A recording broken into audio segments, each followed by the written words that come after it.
Hello everyone, this is your friend Shinobi Nexus 2.0 and we are back in new fanfic. What if Naruto never heard Iruka's words of acceptance? Part 3. Academy. Morning. What a drag. Shikamaru couldn't believe his mother had made him get up so early to go talk with one of his former teachers at the academy, Iruka. Apparently, the man had come looking for him the day before, and left a message for him to meet at the academy at his earliest availability. Turns out, his mother took that earliest part quite seriously, as it was only a little past 7 in the morning. He didn't even get any breakfast before he was ushered out of the house, so he was both tired and hungry. What a terrible way to start the day. It would be best to get this over with quick, and then go find some place to take a nap for a while. Arriving before the door to Iruka's office, Shikamaru found it open, with the man sorting through mountains worth of paperwork. Were teachers at the academy really that busy? Troublesome. Shikamaru wouldn't have time to think more about that question, as his former teacher looked up, as if he could sense his arrival, and beckoned him into the room. Remembering the greeting that his mother told him to use, Shikamaru scratched the back of his head as he said, "Good morning Iruka-sensei. I was told you wanted to see me about some matter." There, with that, his mother could not complain that he wasn't polite. And not waiting for an answer, Shikamaru sat down in a chair across from Iruka. He was tired from the early morning walk, after all. "Yes, thank you for coming on such short notice, and so early in the morning at that. Knowing you, your mother must have woken you up and kicked you out, right?" Shikamaru wasn't surprised that Iruka would know all about his mother kicking him out. They were only times he'd arrived early to the academy, after all.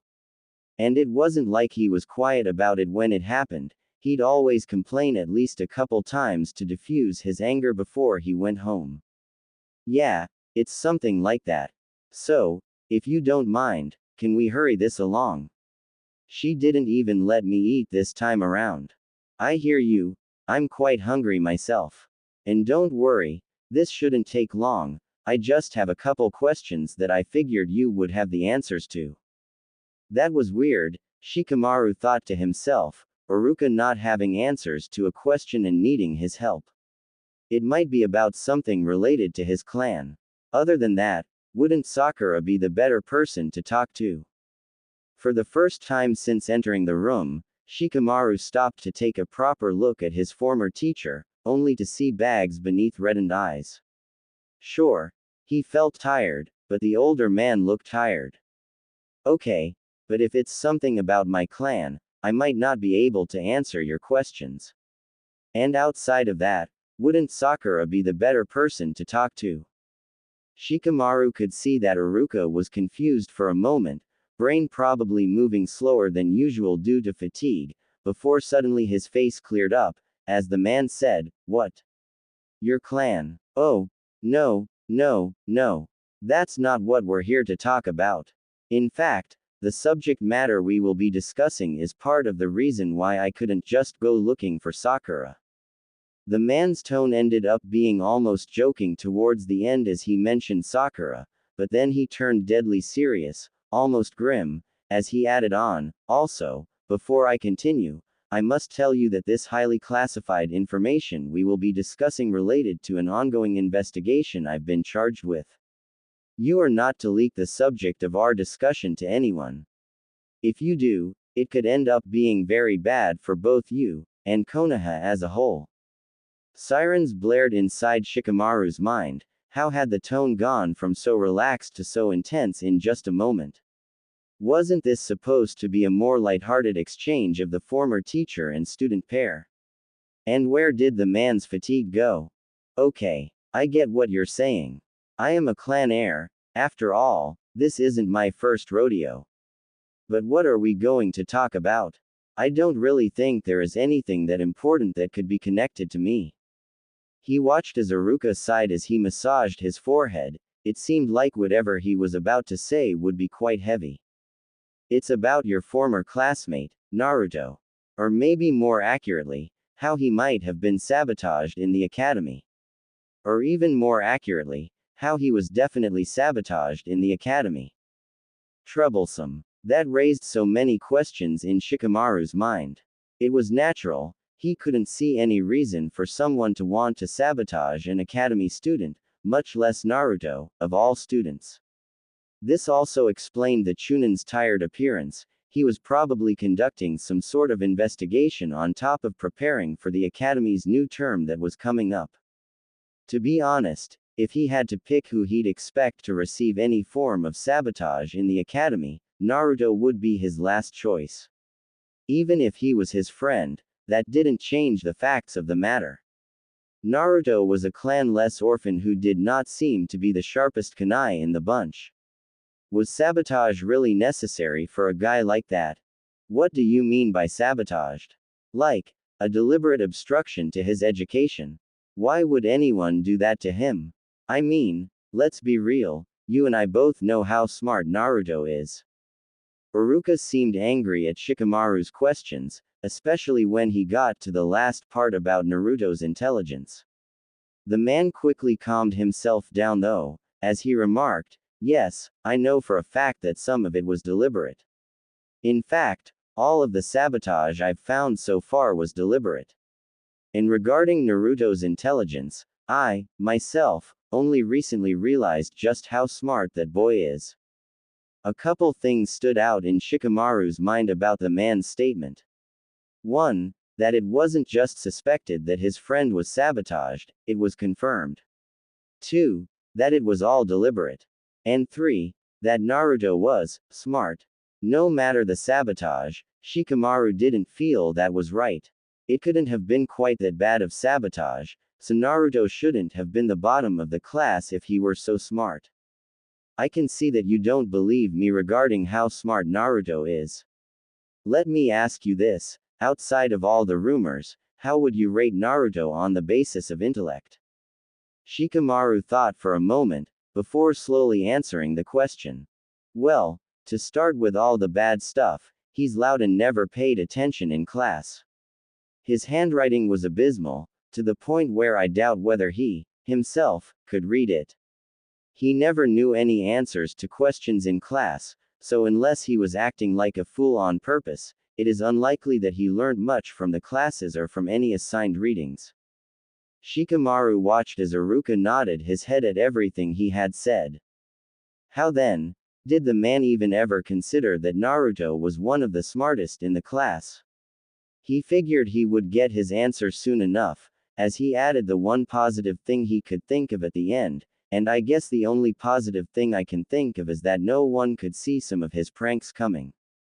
At the very least, those had to have taken some thought. Taking that into account, he always seemed more street smart than book smart. A rather accurate representation of things. While that didn't make Naruto dumb, it didn't really paint a picture of great intelligence. There was no way around the matter. Sure, Shikamaru was Naruto's friend, but he wouldn't deny the reality of the situation like Iruka seemed to be doing. If you don't take into consideration the sabotage, as well as Naruto's condition. He instantly realized his mistake. He'd completely forgotten the subject of the meeting as he'd been so blindsided by Iruka calling Naruto smart. It was extremely foreboding, too, as that implied that the sabotage had been far worse than he had thought. Bad enough that it would make the bottom of the class look smart for even being capable of that. And also, what was that last part? Something about a condition of Naruto's. What did that entail? I cannot go into it all without Naruto's express consent, but know this, Naruto is quite a bit smarter than he seems to be at first glance. In any case, I haven't called you here to gossip about Naruto, but instead, to get a second opinion from someone who had taken classes with him. Cut off from any further information, Shikamaru felt stifled. You couldn't just bring up the sabotage and some condition of one of his friends and then just switch the subject. Well, at least, you couldn't do it without him remembering every detail that had been exposed to think about later on. So, looking back at your time in the academy, do you remember any times in which Naruto was singled out for a lesson? Or maybe excluded by a teacher. If you can, please tell me the class it happened in, and what that teacher's name was. Shikamaru now knew why it had to be him, and not Sakura or some other student. Despite his lazy nature, Shikamaru was very observant of his surroundings and had a keen memory, whereas Sakura may have had a good memory, but there was no way she was paying attention to anybody besides Sasuke. Although, he supposed Shino might have been another good person to ask. While quiet, he was a very insightful guy. In any case, he had to get back on topic. Were there any times that Naruto had been singled out? There were, and it was a lot of times. Starting from more recently, Shikamaru began to list them. Well, for starters, whenever Mizuki-sensei taught taijutsu, Naruto would only fight against Sasuke. In the long term, Naruto's taijutsu probably benefited from it, but his grades definitely suffered. Then there was also Aranori-sensei who taught history. Shikamaru had just left Iruka's office. The meeting had ended up going for way longer than he had wanted it to, but that just attested to how bad Naruto had it in the academy. It also made Shikamaru curious, what about Naruto made people want to interfere with him that much? For the first time in his life, Shikamaru was about to willingly do some work, he simply had to know why. He'd already begun the walk to his clan library to begin looking into it. He'd thought about it some while talking to Iruka, and he'd concluded that it might be related to some bloodline Naruto might have had. Maybe some clan was pissed about him having their bloodline or something, and had hired people to interfere with his life. It would make some sense, considering Naruto's stamina and freakish healing factor. There had to be some clan out there that fit that bill. Once he was in the library, it didn't take Shikamaru long to find the section on bloodlines and clans. Choosing one of the thicker books on clan-specific bloodlines, Shikamaru looked through the glossary of clans listed. Of course, he found major ones from Konoha, like the Hyuga and Uchiha, but it was another clan that naturally drew his attention, the Uzumaki clan. He knew from the history classes in the academy that the clan had ruled the former Whirlpool country prior to its destruction, and that almost all of the Uzumaki had died out in the aftermath. They did share a family name with Naruto, so there was always the possibility that he'd already found his answer. Flipping through the book, he found the page where the Uzumaki's traits were listed. Red hair. Nope. High levels of talent in Fuinjutsu. Nope. Powerful chakra network. He didn't know about that. Maybe he wasn't an Uzumaki. Large volume of chakra. Yup. Lots of stamina. Yup. Heals from wounds fast. Yup. On second thought, maybe he was an Uzumaki. It wasn't like the first two traits would be in every member of the clan. And the third thing he couldn't really confirm without asking Naruto. But those traits were also shared with the almost extinct Senju clan, the same one the Sannin, Tsunade, was part of. It was unlikely that Naruto was some long-lost Senju clansman, so he turned back to thinking about the Uzumaki clan. It wasn't like they had some dojutsu that could be transplanted. Naruto would have to be an actual Uzumaki to have all of the traits of the clan. Shikamaru, however, would not just go off of his first guess, as he skimmed through the rest of the clans he didn't know about in the book. And he found no other clan that even came close to sharing as many traits with his friend. As his clan was essentially the official strategists for Konoha, he doubted that they would be missing any information on the topic, or at least, any information that Konoha had on the topic. So that left Shikamaru with only really the Uzumaki clan to go off of. But they were supposed to be from Whirlpool country, and that had been destroyed a long time before Naruto had been born. Not to mention, they'd been allies of Konoha, so they'd have no reason to harm one of their members that had been born there. Maybe his initial logic had been wrong, and it wasn't some clan trying to protect their bloodline that had been targeting Naruto, but instead somebody who was trying to stomp out the bloodline. It would make more sense that way. After all, it had taken the combined might of both Iwa and Kumo to scrape a victory out. And even then, that was a large part of the reason they'd lost the war with Konoha. They'd simply lost too many ninja fighting against the Uzumaki. There were probably plenty of people who feared that the clan might revive and come back with a sense of vengeance. There was still something he had to confirm, however, before he would believe the conclusion that he'd come to so far. And that was whether or not there were even any Uzumaki in Konoha prior to the nine-tailed fox's attack to have given birth to Naruto. From his memory, the last Uzumaki he knew about in Konoha was the wife of the first Hokage, Uzumaki Mito, who coincidentally enough, was the grandmother of Tsunade. Maybe Naruto was her secret love child or something. Not wanting to draw any wild conclusions, and with his memory not being good enough, he left his clan's library to continue his investigation in the records division of Konoha. Fortunately for him, as the heir to Konoha's clan of strategists, he had a high enough clearance level to access the information he was looking for. It took a long time to find the specific record he was looking for, and an even longer period of time was spent flipping through page after page of the names of Konoha's people. But finally, after several hours, and having searched through every record that would contain what he was looking for, Shikamaru finally found it. A single line on a page that listed all the people who'd died during the Nine Tails attack. Uzumaki Kushina, refugee from the Whirlpool country, died during the attack by the Nine Tails. That was it, just those two lines and the woman's name.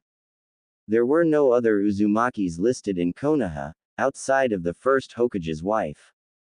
Shikamaru thought it was strange, even when he read through the sections he'd found on Mito, this Kushina lady was never mentioned.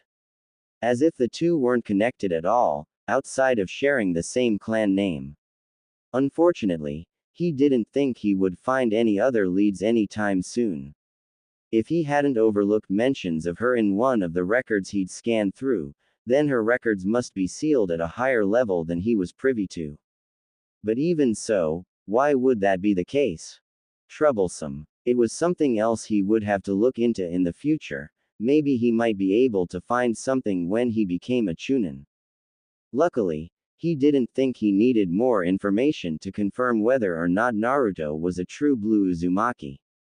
There was no way it was a mere coincidence that the last Uzumaki before Naruto had her records covered up, and at the same time, Naruto was being targeted in the academy. It'd probably be pretty upsetting for Naruto to hear that he's most likely the last of his clan, but at least he'd know who they were, and technically then the Sannin, Tsunade, might be one of his cousins or aunts or something. It was then that Shikamaru realized what he'd done. He, quite literally, just went behind his friend's back and investigated his family. He supposed that he should apologize for that when he told Naruto what he'd found out. Naruto's apartment. The same day, Naruto was making more chakra absorption scrolls in his apartment, both for practice, and for the clone's use, when there was a knock at his door.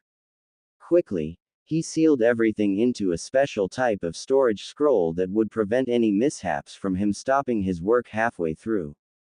That particularly useful scroll was something they'd just found out about earlier in the morning, and he had quickly whipped it up with surprisingly little difficulty. Walking to his door, he was surprised to find Shikamaru, of all people, was the one who was knocking. Inviting him in, Naruto stealthily made a clone outside the door, out of the view of Shikamaru, so that it could stop any clone from entering the apartment and interrupting them. After all, it was still a secret that he could use the shadow clone technique, and the Nara clan was one of the clans who'd been pranked after he learnt the jutsu. Ready to find out why Shikamaru was visiting him, he was not expecting the words he would hear leave his friend's mouth. Naruto, I'm sorry, but I went behind your back and learned what you are. What? He, himself, had only found out the night before, and that was due to a coincidence while a clone was reading some books on Fuinjutsu. What was Shikamaru doing reading those types of books? He didn't seem the type to be interested in Fuinjutsu. But that wasn't what was important. What was important was that he knew. Still not completely sure, Naruto half exclaimed, half questioned, "You know what I am?" And in a true trickery of fate, the two boys spoke over one another, as they simultaneously said, "Yeah, you're an Uzumaki. How'd you figure out I'm a Jinchuriki?" Then, perfectly in sync with one another, they both did a double take as they confusedly questioned, "What?" Naruto, still stunned from what he had just leaked, was silent. Shikamaru, on the other hand, was curious. "What's a Jinchuriki, Naruto?" Naruto hesitated to tell Shikamaru. Sure, they were friends, but he couldn't be sure that Shikamaru would understand. Instead, Naruto tried to dodge the subject temporarily while he thought about whether or not to tell Shikamaru. "Ignore that for right now. What makes you think I'm an Uzumaki? I mean, besides the last name." Shikamaru noted the word, Jinchuriki, down in his mind. The power of human sacrifice was some strong language, after all. Regardless of whether or not Naruto told him, Shikamaru could always do his own research at a later point in time. Still though, both things were his friend's business, and he would at least do him the courtesy of answering his questions regarding his lineage as an apology for looking into them without his consent. "Well, remember how we talked about your freakish stamina and healing factor with Choji? I looked into clans that were known for those attributes, and I'd heard of an Uzumaki clan before, so that was the first place I looked. Turns out, the average Uzumaki were known not only for their stamina and healing factor, but other stuff too, like having a lot of chakra and being masters of Fuinjutsu. The Senju clan also carries some similar traits, but I'm all but certain you aren't one of them. While I can't say anything about your ability with Fuinjutsu, don't you have a crazy amount of chakra for having just graduated? Way more than anyone else in our class, at least." Naruto nodded. That did fit him to a T. It was an impressive deduction considering Shikamaru had no knowledge of his growing ability with Fuinjutsu. And honestly, the similarities between the Uzumaki and Jinchurikis was startling. He didn't know exactly what traits the Senju possessed, but they must have been different enough for Shikamaru to instantly write them off as a possibility. Naruto could see why the Uzumaki were wiped out if they had both Fuinjutsu and were many-tailed beasts at the same time. Still though, his talent in Fuinjutsu was just a coincidence, and everything else came from his status as Jinchuriki, so Shikamaru was wrong. The thing that really convinced me, however, that you might be an Uzumaki is when I looked through some of the village's records. That interested Naruto. He'd thought of looking through the village's records in the past to see if there were any Uzumakis he could track down in hopes that they might know his parents. That plan never came to fruition, however, as those records were not open to civilians, so he couldn't access them. "How'd you get access?" "Last time I tried, I was told that I needed to be at least a Jonin to access those records. I'd actually completely forgotten I ever had that plan until you mentioned it just now." Shikamaru nodded, a little annoyed that he was cut off by the blonde boy, but he quickly answered the question. "You still would have been rejected. I was only allowed to because as a clan heir, I can get around rules like that one when it comes to certain information. It's something about clan ninja being loyal to the village, and thus, trusted with that type of information. In any case, how I got the information isn't important. What is what I found. Naruto, I need you to stay calm as I say this." Shikamaru took a pause from speaking to Sai. What he was about to tell Naruto wasn't the most pleasant news. He waited until he saw Naruto agree to keep calm before he continued talking. "There is a chance I may have discovered who your mother is. I can't be certain because all the records around her are either sealed or missing. In any case, her name was Uzumaki Kushina, and she was a refugee from the Whirlpool country." Naruto broke his promise to Shikamaru to keep calm. How was he supposed to stay calm when he brought up someone who may be his mother? That wasn't something he could ever stay calm about. It was almost too good to be true. Shikamaru quietly finished his sentence, and she died during the Nine Tails attack on the village. He knew it was too good to be true. He never should have gotten his hope up about finding someone who was his family. And now that he thought about it, he'd been so caught up in Shikamaru's mention of the word mother that he forgot to consider that he, himself, was no Uzumaki. He just shared the name and traits of the Uzumaki due to multiple coincidences coming together. In a way, that thought was almost relief to Naruto. There was still a chance that somewhere out there was someone who knew his family, and would be able to tell him who they were. Today just wasn't that day. Shikamaru could see the hurt in his friend's eyes that he caused with his words. He almost regretted telling Naruto about what he'd found out, but he deserved to know the truth. Still, he couldn't just watch his friend sit there in pain. Look, Naruto, I'm sorry. I know finding out more information about your family is a huge deal for you, and finally getting some information only to hear about their deaths must be hard. But don't forget, I'm here for you, you don't have to deal with the pain on your own. Naruto was thankful for his friend's concern, and not wanting to worry him any further, he gave him a smile, as he said, "Don't worry Shikamaru, I'll be fine. It's not like I'm really an Uzumaki after all." Shikamaru opened his mouth to tell Naruto that while he could be in grief over the news, he shouldn't forget the reality in that grief and deny that he was an Uzumaki. After all, the evidence was staggering. But those words would never come out of Shikamaru's mouth, as just how he'd been honest with Naruto, Naruto would be honest with him. Don't worry, I'm not just gonna ignore what you've said to me. I know from your point of view that all the evidence leads to me being an actual Uzumaki, not just in name. But you only think that because you don't know what a Jinchuriki is, yet. There was that word again, Jinchuriki, and it seemed like Naruto was willing to tell Shikamaru more about it. But from the sad tone in his friend's voice, it did not sound like it was anything good. Simply put, a Jinchuriki is a container. An application of Fuinjutsu that is applied to a living person. The thought of using Fuinjutsu on a living person sent chills down Shikamaru's spine, but that made sense considering the human part of the word. But what about sacrifice? That couldn't mean anything good in conjunction with the word human. Whereby a tailed beast is sealed inside of them. Thus, the person becomes a sacrificial container to hold a tailed beast. Shikamaru felt he was right to have the chills, who in their right mind would seal a tailed beast inside another person. And, didn't Naruto call himself one? Not to mention, where does one even get a tailed beast? The last one spotted anywhere near Konoha was. No, Shikamaru raised his voice, you can't be saying what I think you're saying.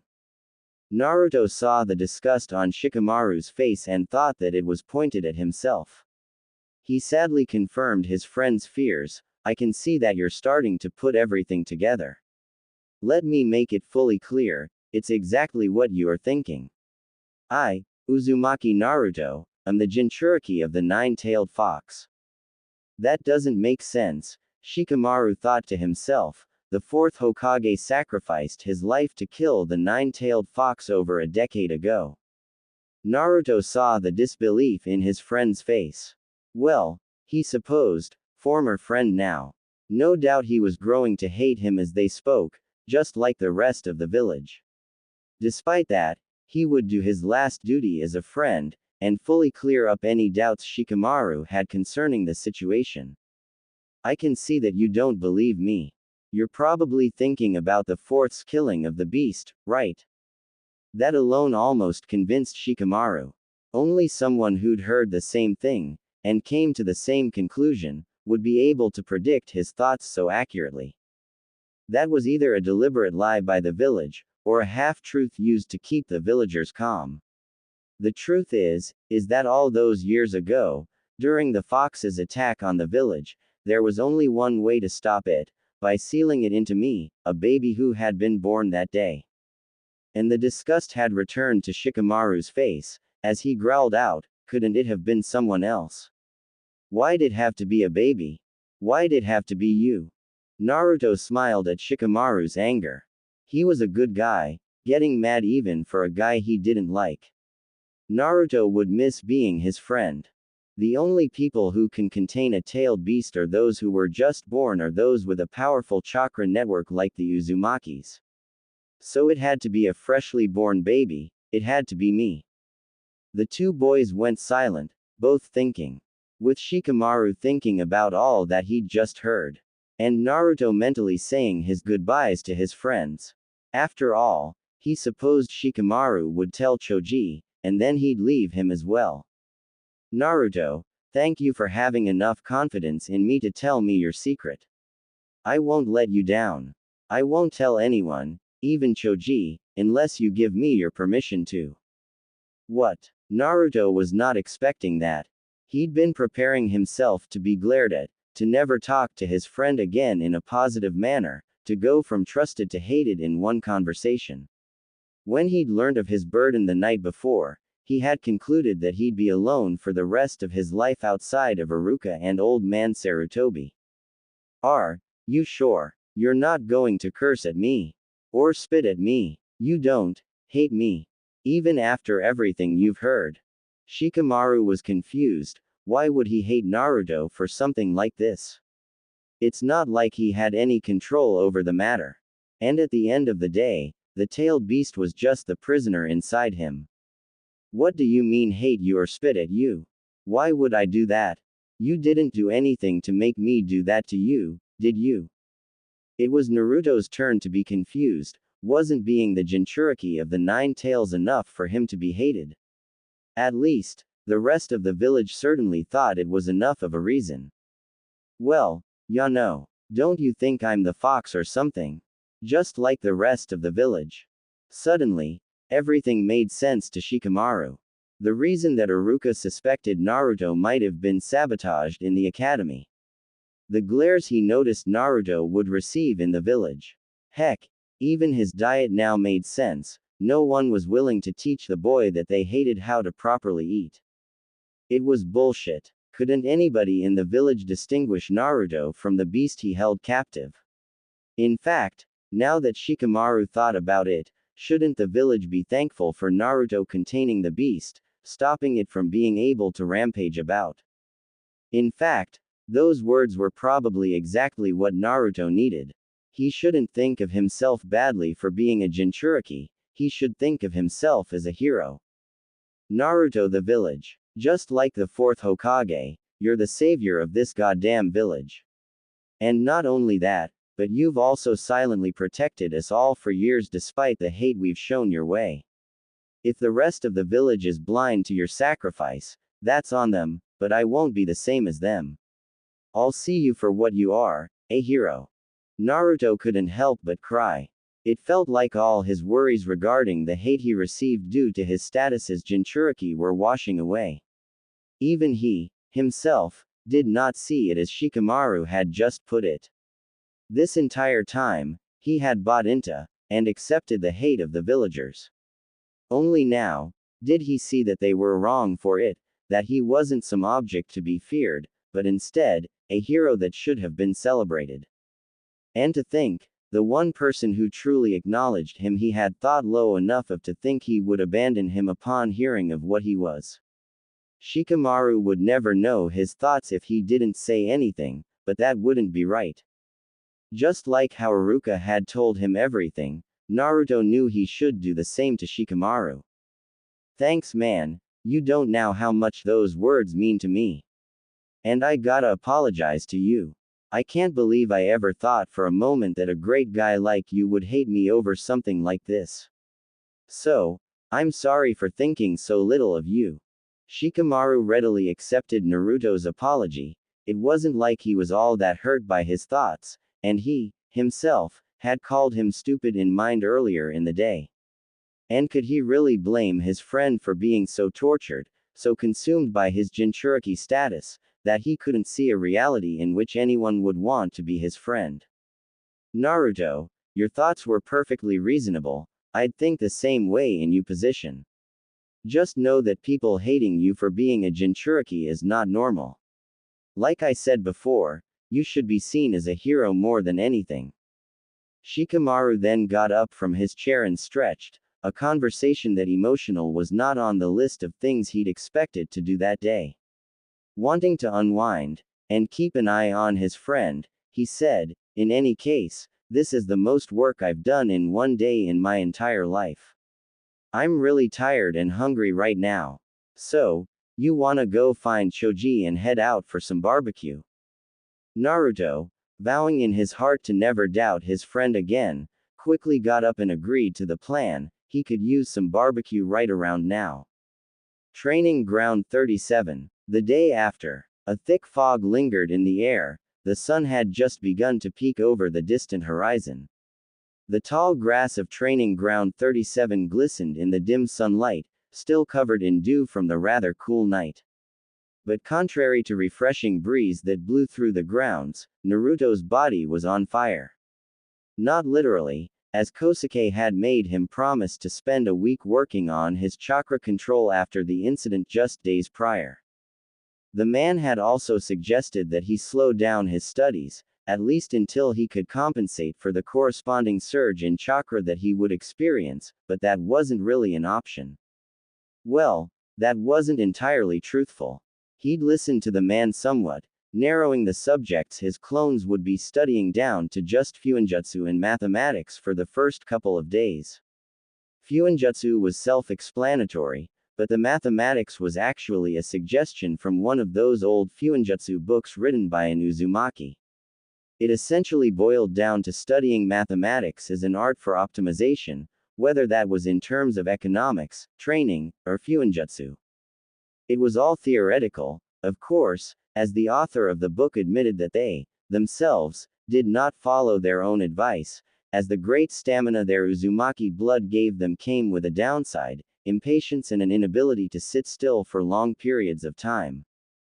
Both things sounded like him to a T, but the need to improve his Fuinjutsu overpowered such emotions, as he knew instinctively that he would achieve something revolutionary by combining his clones with the chakra absorption Fuinjutsu. Slowly but surely the focus on those two subjects was paying off. However, the focus on mathematics came with an unexpected drawback, and not even one that was truly a negative. Neither he, nor his clones, could stand the sheer inefficiency of not studying everything and anything, or at least, not reading up on every book he had access to in the many libraries of Konoha. Personally, he wasn't interested in subjects like history, politics, science, or even mathematics, even though he'd been focusing on that last one. And that lack of interest naturally transferred to his clones as well. With all that being said, seeing the sheer magnitude of chakra they possessed after just a week of studying, and not even optimal studying, made them wonder what would happen if they used their new mathematics knowledge to optimize the whole process. Sure, they didn't want to lose control of their chakra again, and they were coming up with a plan on that front, but that did not stop them from seeing the pure potential of having more chakra than any other ninja around. A week of studying, and the outpour of chakra he was accidentally emitting, without tiring himself too much, was enough to do stuff like disintegrate clothing, and make weaker objects explode upon contact with him. Now imagine if they had 10 times that amount of chakra, and they managed to focus the outpour even just the slightest bit. Worst case, it would be a waste of chakra, and he, and eventually his clones once he was capable of summoning them again, would have to spend a couple of weeks on chakra control exercises. Best case, he would create a rather strong and potentially unblockable technique.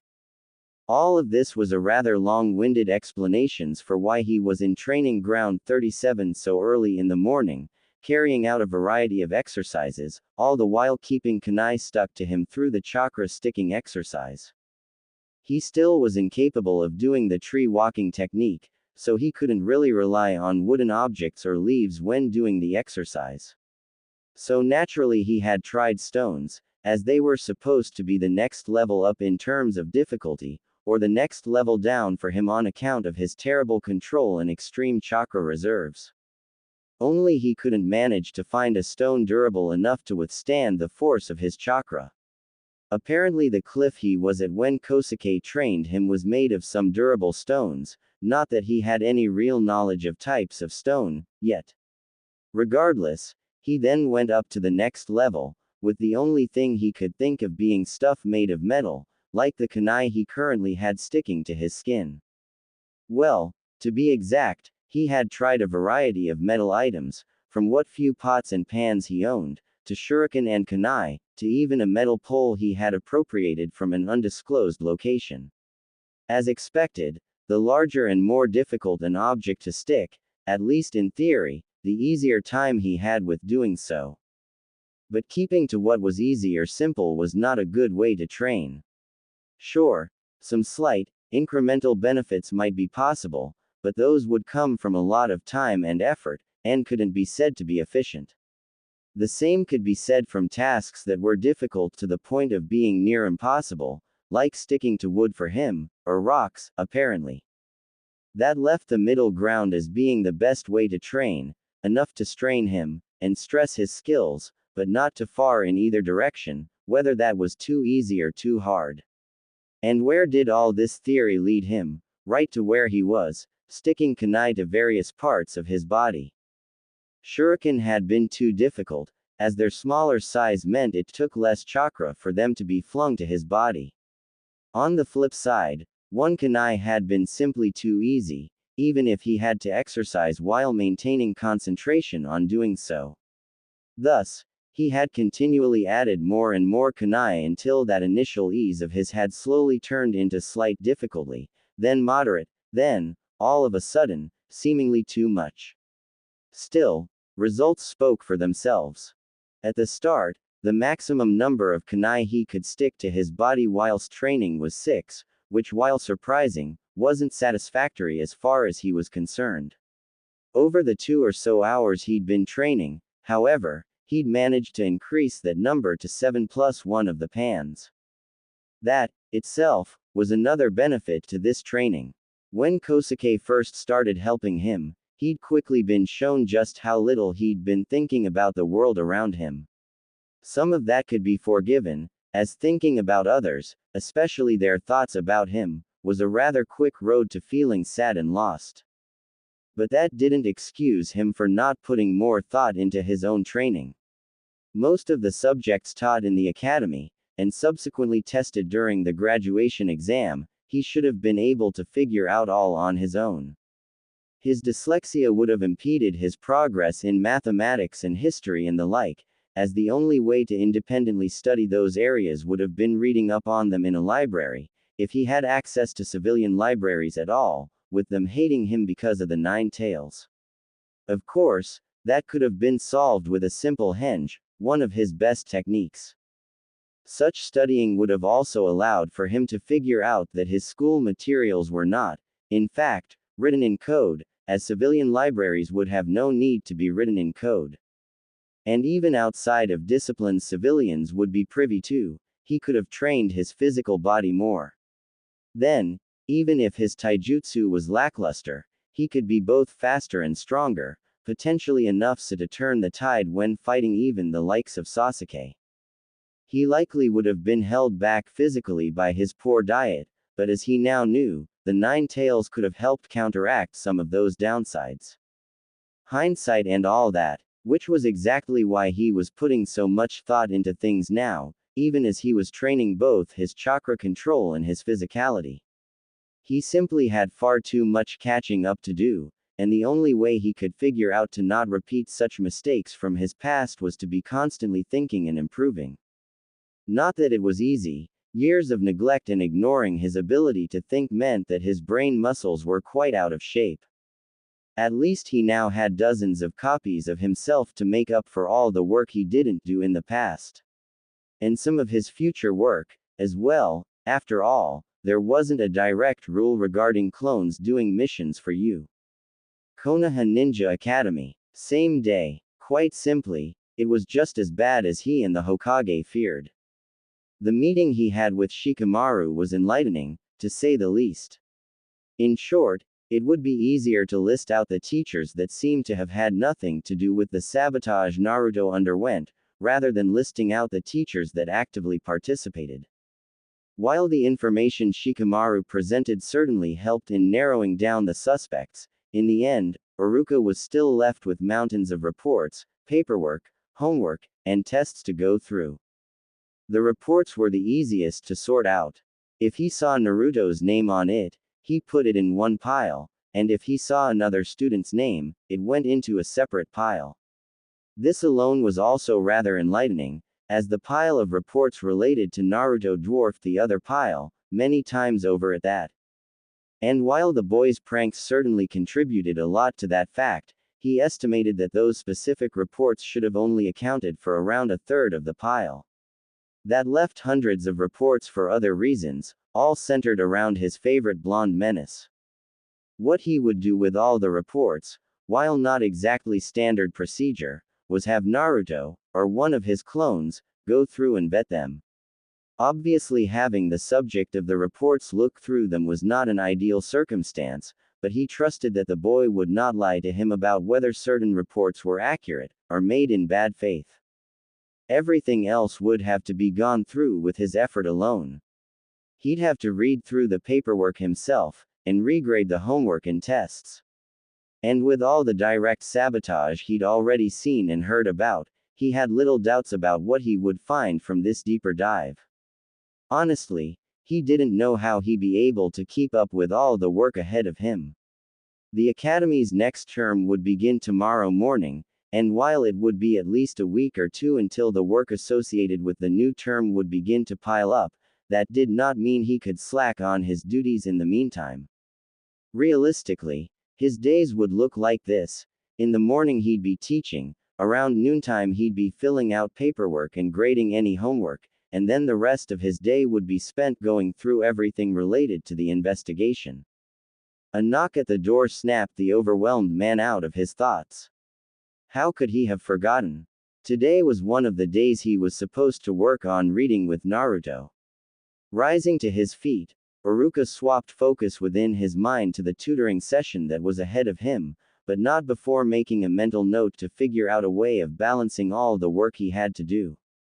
Not waiting for an answer to his knock, Naruto entered, loud voice chattering before the door was even fully open. Iruka-sensei, I'm here for our lesson, as promised. You can probably take it halfway easy today, as I have a bunch of words copied down from books I want to focus on.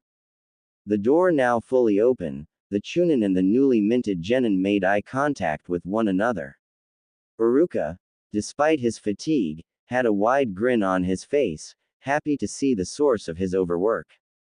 Naruto, on the other hand, started with a smile himself, that quickly shifted into a scowl. Sensei, you look exhausted, are you doing all right?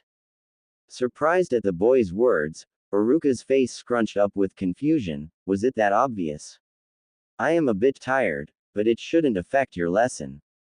Not wanting to hear it, and without a word, Naruto skillfully made his way over to one of the storage closets in the room, and after fishing around for a moment, found what he wanted. Crossing the room back over to the older man, he silently handed him the object he had grabbed. Not fully processing what was happening, partially due to his tiredness, and partially due to his former student's unusual actions, Iruka reflexively took the item from the boy, before taking a look at what it was. It was a mirror, and in it, he saw his own reflection. There were bags beneath his eyes, and stubble covering his face. Now that he thought about it, he had forgotten to shave this morning, too occupied with his thoughts, the same thoughts that had kept him up late into the night. Look, Iruka-sensei, I'm really thankful for you helping me with my reading and all, and I get that you feel bad about what happened to me, but we can't have you running yourself ragged. I don't want to hear no buts. Go clean yourself up, maybe splash some water on your face, then come back. We need to go out and get something to eat. The Chunin was going to interrupt him, tell him that he was fine, and that it would just take a good night's rest for him to recover. But he could tell by the look in the boy's eyes that he wasn't going to take no for an answer. And quite honestly, he did look quite awful at the moment, and he couldn't remember the last time he'd eaten anything. Akimichi barbecue. Some time later. This was a surprise to Iruka, but a welcome one. Naruto, the boy he'd always known to eat ramen, and only ramen, had taken the initiative to bring him somewhere else to eat. And based on how he interacted with the workers, it didn't seem like this was something too new for him. In fact, he was intent on beginning their discussion right away. There was a lot to go over, from getting Naruto to go over the various reports, to why he was so tired in the first place, which would naturally lead into why he was going through the reports to begin. While the boy might be aware of the sabotage he went through, he probably didn't know the full extent of it. But all of those thoughts left him the moment his former student began to order food. Sure, most of what he ordered was meat, but there was a variety of vegetables as well. And the sizzle of the meat almost seemed intentional, in that it was perfectly timed to cut him off before he could get any words out. Of course, that couldn't be the case, as the Naruto he knew wasn't that perceptive. That, however, did not mean the boy lacked kindness, as it looked like the reason the boy was ordering and cooking so much food was because he was doing it for both of them. This was all but confirmed when he piled a plate high with meat and vegetables, and then slid it across the table to him. Wordlessly, the two sat in relative silence, listening to the ambiance of the restaurant as they ate. It was peaceful, and calming, and exactly what Iruka needed to calm his frayed nerves. But it weighed on his mind in a different way. Naruto, as he knew him, was a brash and outspoken boy, two features of his that could not be seen at the moment.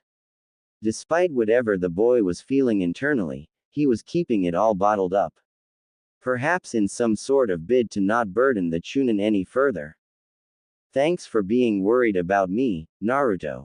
The burden wouldn't disappear because of these thoughts, emotions, and moments, but they did lessen the effects his burdens would have on him. The older man, now more collected than before, decided to speak up first, as it would be rude of him to continue to leave his former student completely in the dark. Phew, that hit the spot. He tried to make his tone light, almost joking. I've been so busy with the academy's upcoming term that I've been forgetting to eat.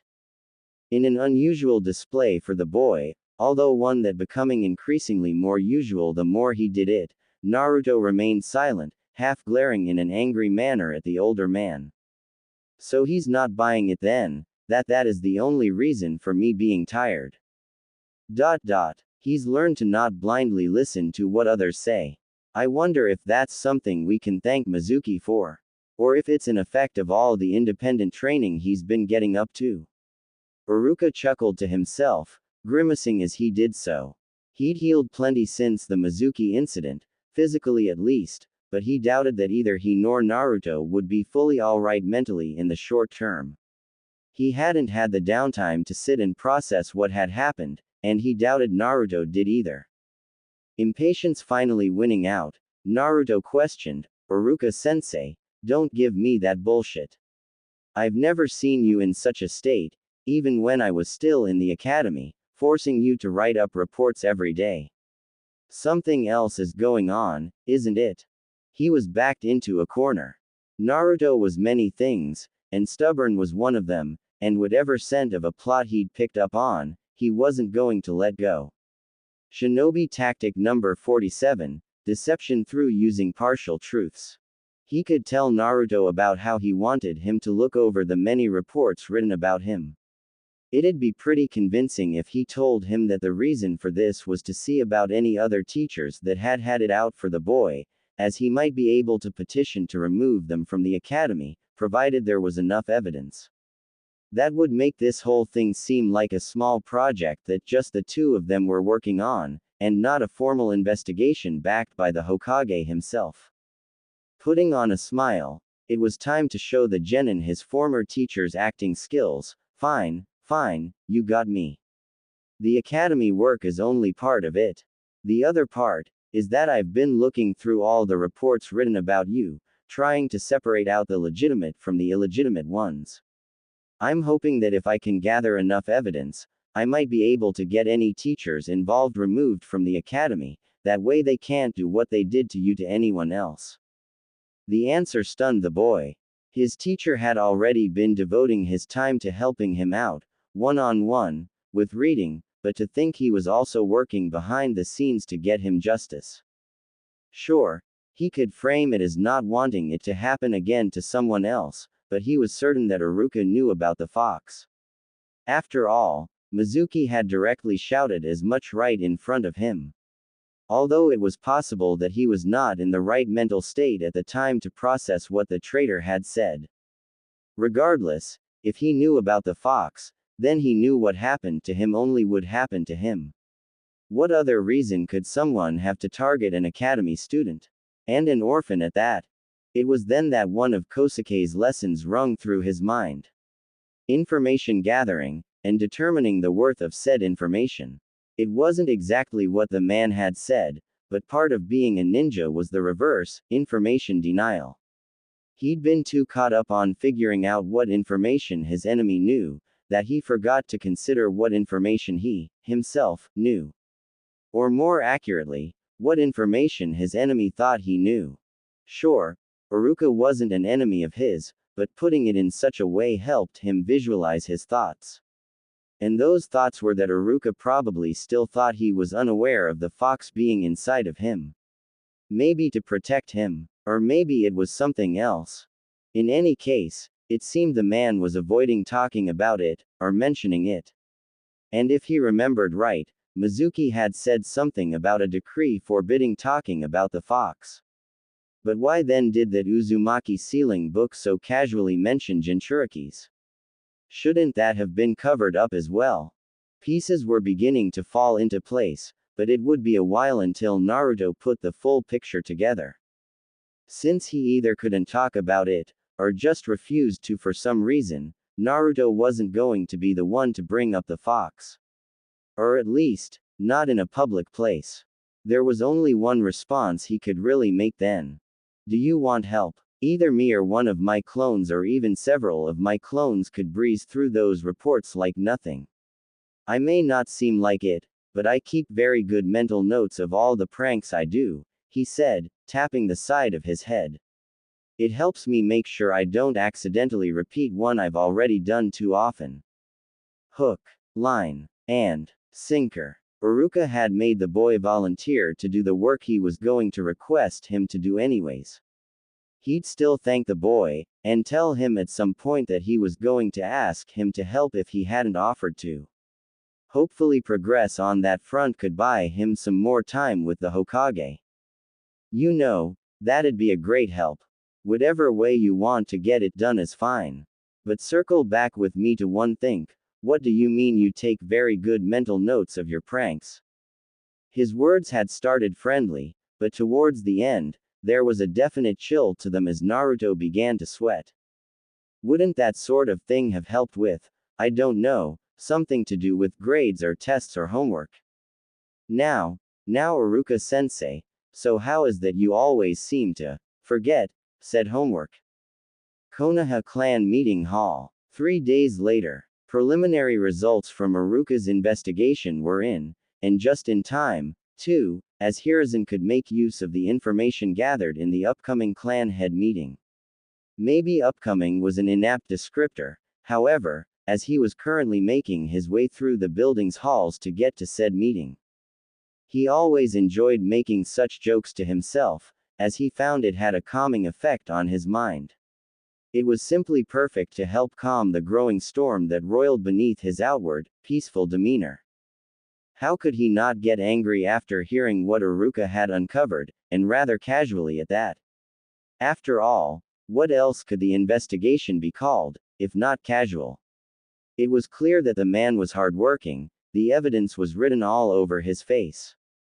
But he had gotten Naruto, the victim of the crime that was being investigated, to go over parts of said investigation. Definitely not proper. Definitely against the books. Definitely problematic. And yet he could not blame the man for doing so. In a way, ironically enough, as the subject of the many reports Iruka had been charged to go through, Naruto was also the best fit for going through said reports. He had all the pieces necessary to do so with great accuracy and speed. His clone jutsu would take care of the speed, and his own in-depth knowledge of his many wrongdoings would take care of the accuracy. Honestly, if he realized the sheer volume of documents Iruka would have to go through, he would have assigned some people to work with him on the investigation. And it seemed the man hadn't realized the volume of the task ahead of him either, as he likely would have requested help had he known, himself. He wouldn't let the man continue his work alone for much longer, but he needed a couple more pieces to move into place before he could be assured the investigation wouldn't be compromised. In Naruto's years at the academy, he had been reported by teachers for various reasons over 2,000 times. Of those, the boy had figured roughly 700 of them were legitimate reasons, being for some sort of prank he had conducted, and was promptly punished for. The young teacher, Iruka, had personally written up over half of said reports. While those numbers were staggering, they were nothing compared to the other 1,300 or so reports. There was a chance they weren't entirely bogus, but minor disturbances, such as classroom interruptions and the like, shouldn't really have been escalated to full reports. They also made the situation another level of infuriating, as it would be impossible to truly verify those either way. Knowing the boy's rambunctious energy, he probably was being a nuisance in some of those cases, but once again, many of them were such minor affairs that a report never should have been written. While not the greatest factor in a shinobi's graduation exam, it was expected for such reports to be gone through and considered before a child could officially graduate.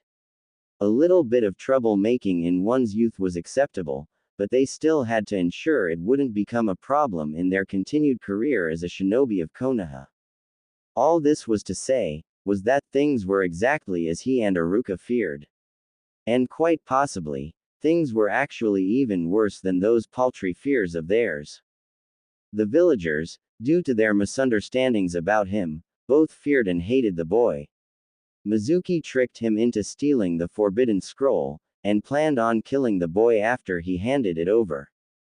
Kazuki had covered up his condition, and misled him into thinking it was his own fault that he could not read. And many illegitimate reports that could have jeopardized his career existed. Iruka still had to investigate the boy's homework and exams, but Hiruzen didn't need something concrete to know what had been happening here. This wasn't some individual's rogue attempt at revenge, this was systematic, planned and carried out by a dedicated and large group of shinobi. Shinobi that worked for his village, and were supposed to answer to him. And even beyond that, were supposed to know better, and be smarter than the villagers it was their duty to protect. So once again, he needed to be cracking jokes, to be acting the whimsical old fool, for if he did not, the god of shinobi would emerge, and there would be hell to pay. He'd still suffer in the afterlife for his many failures regarding the boy, but maybe that would offset some of them. His work in the meeting today would hopefully counteract another portion. All it took was a wave of his hand, and his Anbu were there to open the door for him. The chattering from inside the hall ceased as the various clan heads turned their heads to gaze upon him. That didn't stop Hiruzen from catching a sentence or two of what was being discussed, as despite his old age, his ears had yet to fail him. It seemed the Kurama clan head was intent on being the first to employ Naruto's services, to the point he was willing to argue with Hyuga Hiyashi, of all people. Interesting, one of the most outspoken clans against Naruto arguing with the village's strongest clan, an unexpected scene, but one that brought a smile to his face. It seems his prediction from 2 weeks ago was rather accurate.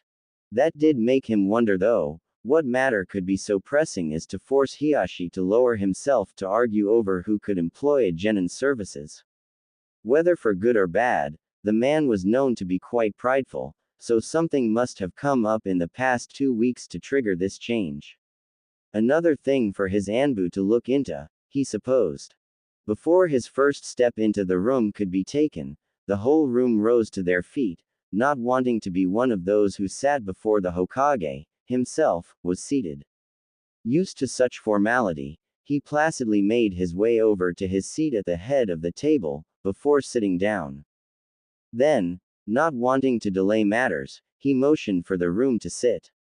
As everyone found their seats, the mediator remained standing, seemingly intent on not drawing anyone's ire by holding up the meeting. As per usual, Hiruzen would have to sit through the endless drivel of the meeting before he would introduce the matters he wished to discuss. This was another trick he often used, holding off on something that interested him until after the boring affairs were done and over with. He found it helped him stay focused as he would always have something to look forward to.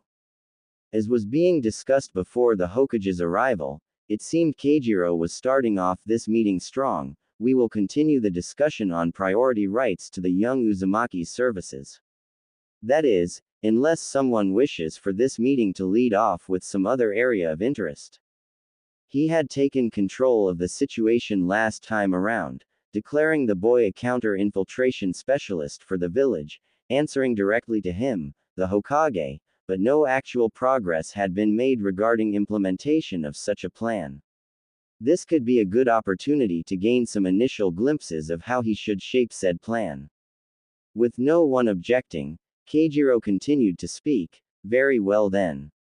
We shall begin with the final question posed by the Yamanaka clan head during the previous meeting, as I believe we all can agree that those who present good solutions should gain some manner of prioritization in obtaining services. Once again, with no objections, the mediator carried on. I am sure we all can remember the question posed, but for formality's sake, I will restate it. How will the chases of Uzumaki Naruto be carried out in the future? And how can we work to reduce the aggression of both the townspeople and our various clan members towards him? The words had scarcely left the man's mouth, and already various clan heads were raising their placards, keen to gain the advantage by being the first to speak. A race which the Inabe clan had won, which would have been surprising, had Hiruzen not realized that Hiashi seemed to be in no hurry to speak.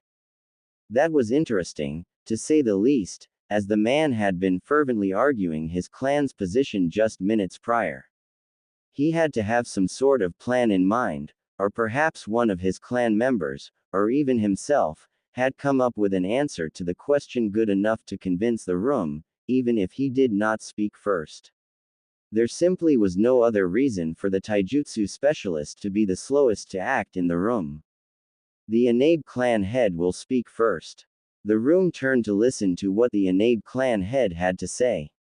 Clearing his throat, the man in question spoke up. My clan believes that some sort of publicity campaign to counteract the bad impression people have of the boy is in order. Simple things, like extolling his kindness and virtue, and also emphasizing the fact that as a shinobi of the leaf, he is here to protect and serve the people. Perhaps for some other shinobi, such a campaign might work, but Hiruzen did not like the idea of casually parading around their Jinchuriki. Not to mention that the plan would likely have the opposite effect, instead convincing the townspeople that the boy, who they thought was the fox in disguise, was concocting some sort of plot. Perhaps brainwashing might be involved. In any case, the rumor mill would begin to run at full throttle, and once something like that started, there was no easy way to stop it. As for the other question, my personal opinion is that we could move the chases to a training ground, or perhaps even the Forest of Death, and conduct them as official training. This way we would have a concrete grasp on who is participating in said chases, so should anybody act untoward to the boy, we will be able to decipher who they were, and act accordingly. The second part of the clan head's proposed solution, however, was workable. At least in the short term, swapping to a training ground would spice up the chases, and such controls would help counteract aggression towards the boy. However, that would not address the underlying problem, at least not in a short amount of time, as he was sure Naruto's charm could win anyone over given enough time. It also had the unfortunate drawback of reducing the efficiency of the training. Part of what made Naruto so difficult to catch was his ability to think on his feet, which was compounded with the chases happening throughout the village. Such a setting naturally gave the boy plenty of places to hide, as well as opportunities to dodge patrols by transforming himself into another appearance. These two factors might not be as possible for the boy in a setting that was not the village he was accustomed to and knew like the back of his hand. On the other hand, it would then serve as good training for the boy himself, helping him learn to adapt his skills to settings and terrain he was unfamiliar with. The best solution would be to ask the boy for his thoughts. Gods knew they had done pitifully little of that up to this point in time. Tuning back into what was happening in the room, Hiruzen could see the various clans, leaders whispering amongst themselves, splitting up into their various blocks. Not an unusual sight, as each faction typically used any extra time to discuss matters and prepare arguments to present a unified front. What did surprise him, however, was the blocks that had formed. There was the typical Akamichi Yamanaka Nara block, owing to their clans, close friendship and camaraderie. But Hiyashi discussing matters with Inuzuka Sume and Aburame Shibi was a rather unusual sight, as the pompous Hyuga tended to rely solely on his family's influence to push the village's agendas in line with his own desires. Perhaps this was a result of their clans, heirs working together as part of the same three-man cell. He was no stranger to the effects such pairings could have, but those usually only came to fruition later on in life, when the heirs in question were older and held more influence and power within their clans. At the same time, he did suppose ensuring benefits stayed within not only your own clan, but also those of your all but guaranteed future allies' clans was not that strange. But once again, the pompous Hyuga never seemed to let any relationships affect his decision-making in the past. The caged bird seal's existence was proof enough of that. So that could only mean that Naruto was far, far more valuable to the Hyuga than he had initially thought. Enough for him to change his ways, and rely on more than just his own clan's influence. He would need to talk to the man in question after the meeting, as whatever the man saw in Naruto that he valued so much would undoubtedly be of great interest to the village. Hiruzen's inner musings were cut off there, however, as Choza raised his placard, and began to speak upon Keijiro motioning for him to do so. There are many issues with the Inabe clan's plan of a publicity campaign. We all know the biggest issue, so I won't delve into it. Instead, I offer this alternative: fast-track the boy through his training, whether that requires assigning a Jonin to teach him, or a member of the Anbu, or even myself if we need to, it matters not. We get the boy trained up, and set him loose in the Chunin exams, and let his personality and achievements speak for themselves. Hiruzen chuckled internally as many of the clan heads, particularly the civilian clan heads, snapped to attention, faces covered in shock at hearing Choza's plan. It wasn't the worst, all things considered, but fast-tracking a ninja could easily lead them to isolation or extremes, such as what happened to the young Hatake, or Itachi.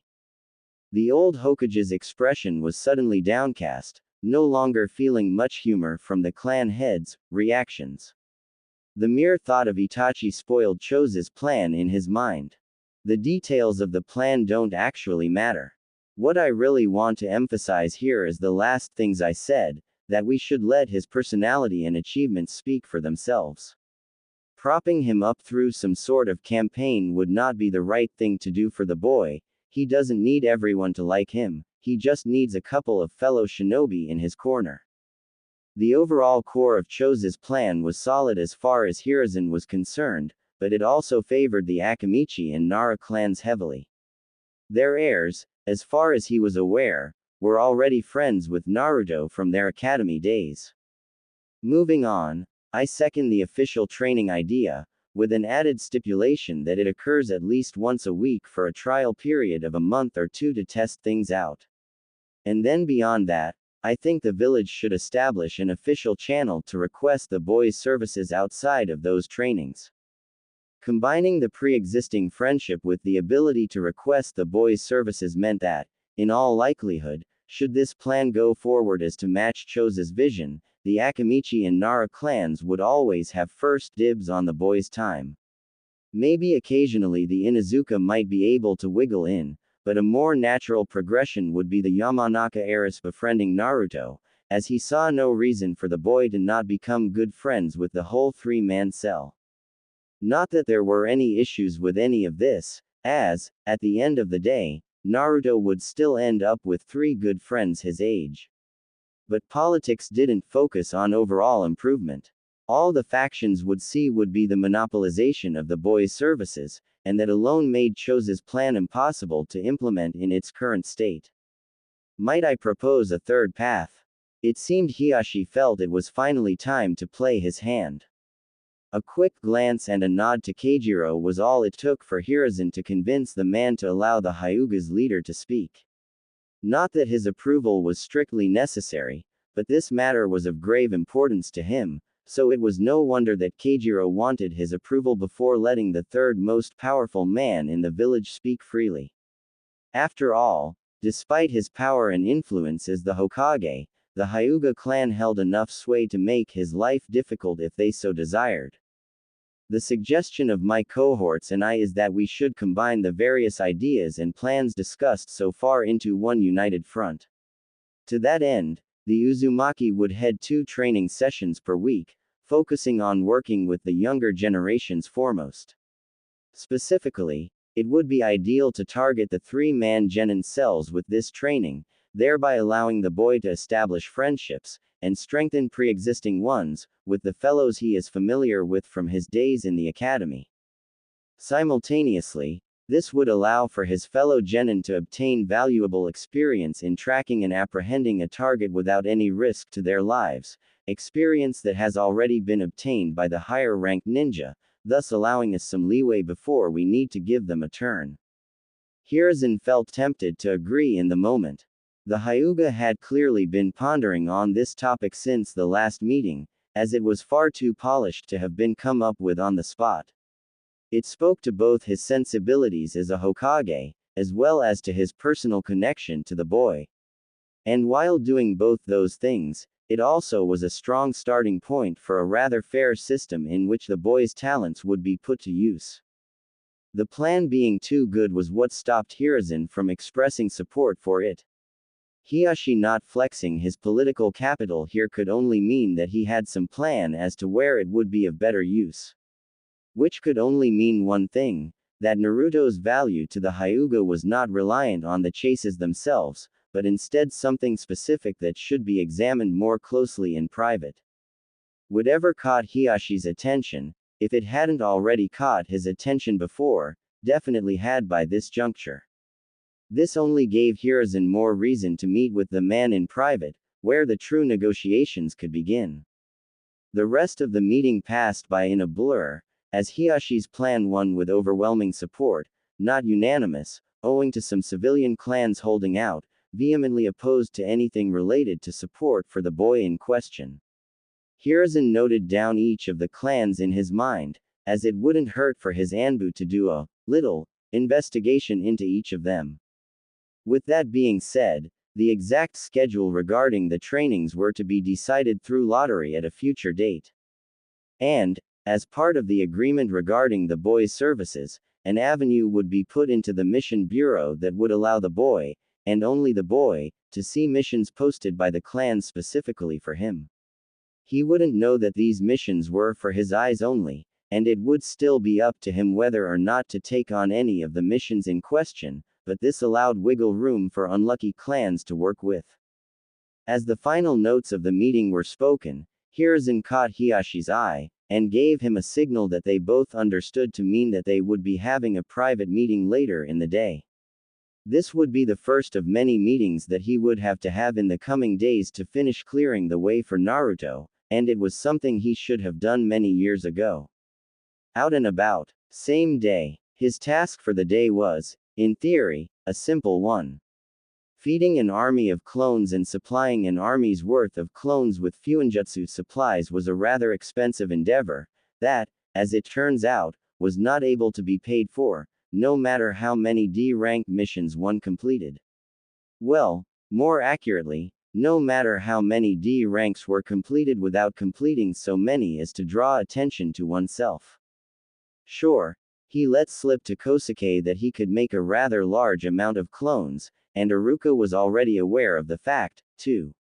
But he doubted either of the men knew the full extent of what he could do with the clones, or how versatile they were, and he was also sure that neither of them would reveal to anyone else what he'd been up to with them. And it was Kosuke himself who had taught him the importance of gathering information, and denying it from one's enemies. So, it was best to restrain himself regarding his capability with the clones in the future. Which naturally meant he couldn't send dozens of clones to blow through dozens of D ranks in a single afternoon unless he felt like his secret wasn't as valuable as the paychecks from said dozens of missions.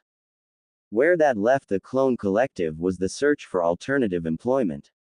Or, more accurately, he was left searching for other jobs.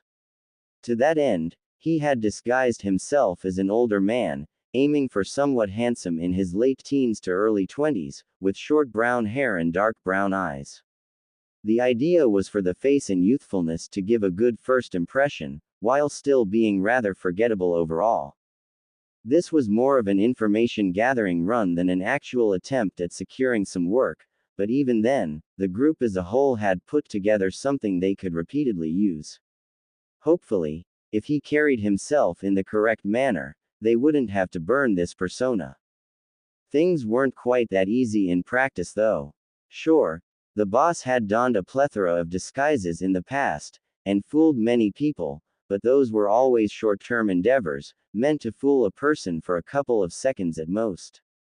And as it turns out, while they were pretty good at putting together a reasonable disguise, and their transformation technique was good enough to make a pretty solid, bigger man, that didn't help them with all the subtleties of becoming another person. Big mannerisms were easy to control. He made sure to walk slowly as opposed to the boss who would normally sprint everywhere. He avoided glaring at the villagers, which was made easier by the fact that they weren't glaring at him. And he even managed to stop himself from looking at everything he passed by, even though many of the places he'd visited he'd never been allowed in before. But on the flip side, there was probably many small things that did not come naturally to him, that would slowly chip away at his disguise. For example, he wasn't used to people smiling at him as he passed by, so he often looked away, trying to avoid making any eye contact. That, he luckily realized, was a mistake. He'd only figured it out because he had been sitting on a bench trying to puzzle together why an interview with a potential employer had gone sour. And while absent-mindedly watching the pedestrians pass, he just so happened to notice that they all seemed to be smiling and making eye contact with one another. Or, perhaps more accurately, if their gazes ever intersected, they would smile at one another as they passed by. But intentionally, his never did. It was all subconscious, his refusal to make eye contact and his refusal to smile. It was no wonder then why the interviewer he'd been talking to had seemingly soured to the conversation. They must have been uncomfortable, or thought he wasn't serious about taking on the work. Since he hadn't noticed that initially, it made him wonder what other things the boss subconsciously did that would throw off their future disguises. It would be slow going, but he, as well as the boss and the rest of the clones, would have to work on shoring up such weaknesses, and then they would hopefully be able to craft truly impenetrable disguises. Oh, and they should probably come up with some decent names for their personas, too, so the ones they made in the future wouldn't be stuck with a name like Nanashi. Styling on the streets. Same day. The plan was simple. Like usual, he was going to run some quick, easy D ranks. But where things got interesting was how the two of them would complete said missions.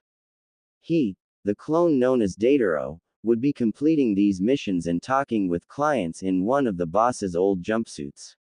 His counterpart, Sutairu, would go around dressed in the style Kosuke had recommended the boss wear. Why do all this? They wanted to test whether the way they dressed had any impact on how they were treated. And while it hurt to admit, The collective thought that Kosuke was correct, that wearing the darker, more traditional shinobi garb made people treat them more seriously and less like a nuisance. The harsh truth was harsh for a reason. Both the clones, and the boss himself, had been noticing lately that while they weren't necessarily getting treated better, the amount of glares they were receiving seemed to be less than before.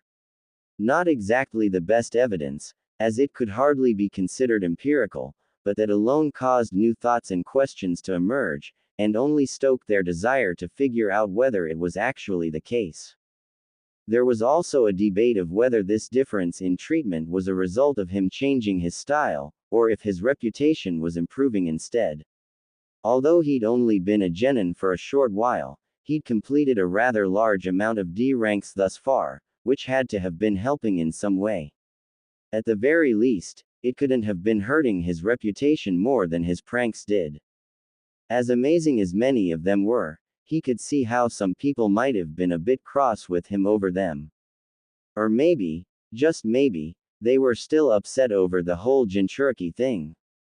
What would piss off someone more, a couple of pranks, or the entity that killed many of your family and friends walking freely throughout the village?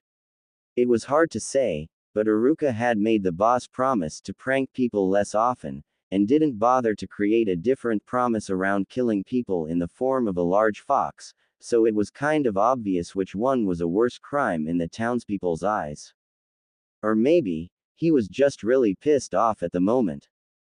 Things were fine to start the day, grabbed a D rank mission, went to meet with the client, got glared at and venom spat at him, and so on so forth of various slights. But what really pushed him over the edge was when he sat down to eat after several grueling missions, only for his bowl of ramen to be shattered all over him by a thrown stone.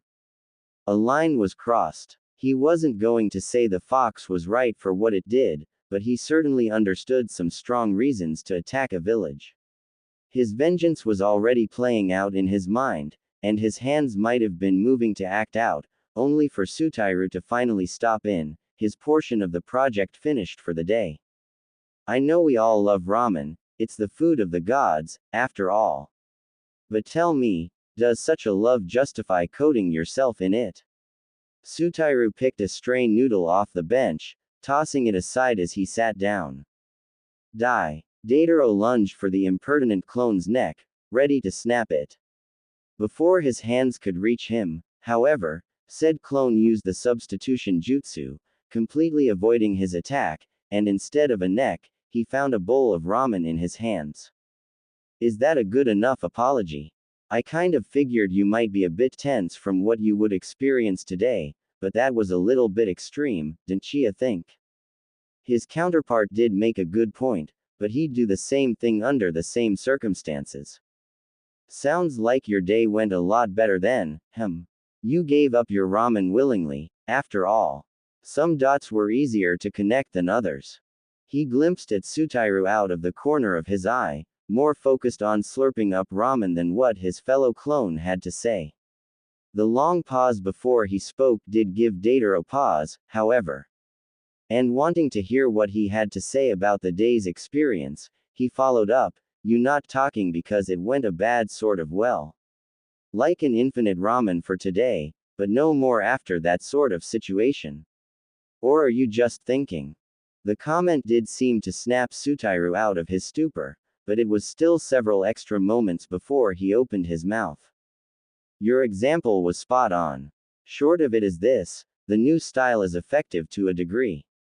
As far as I could tell, I wasn't actually being treated better today, for the most part. Instead, I think I just slipped by unnoticed more frequently.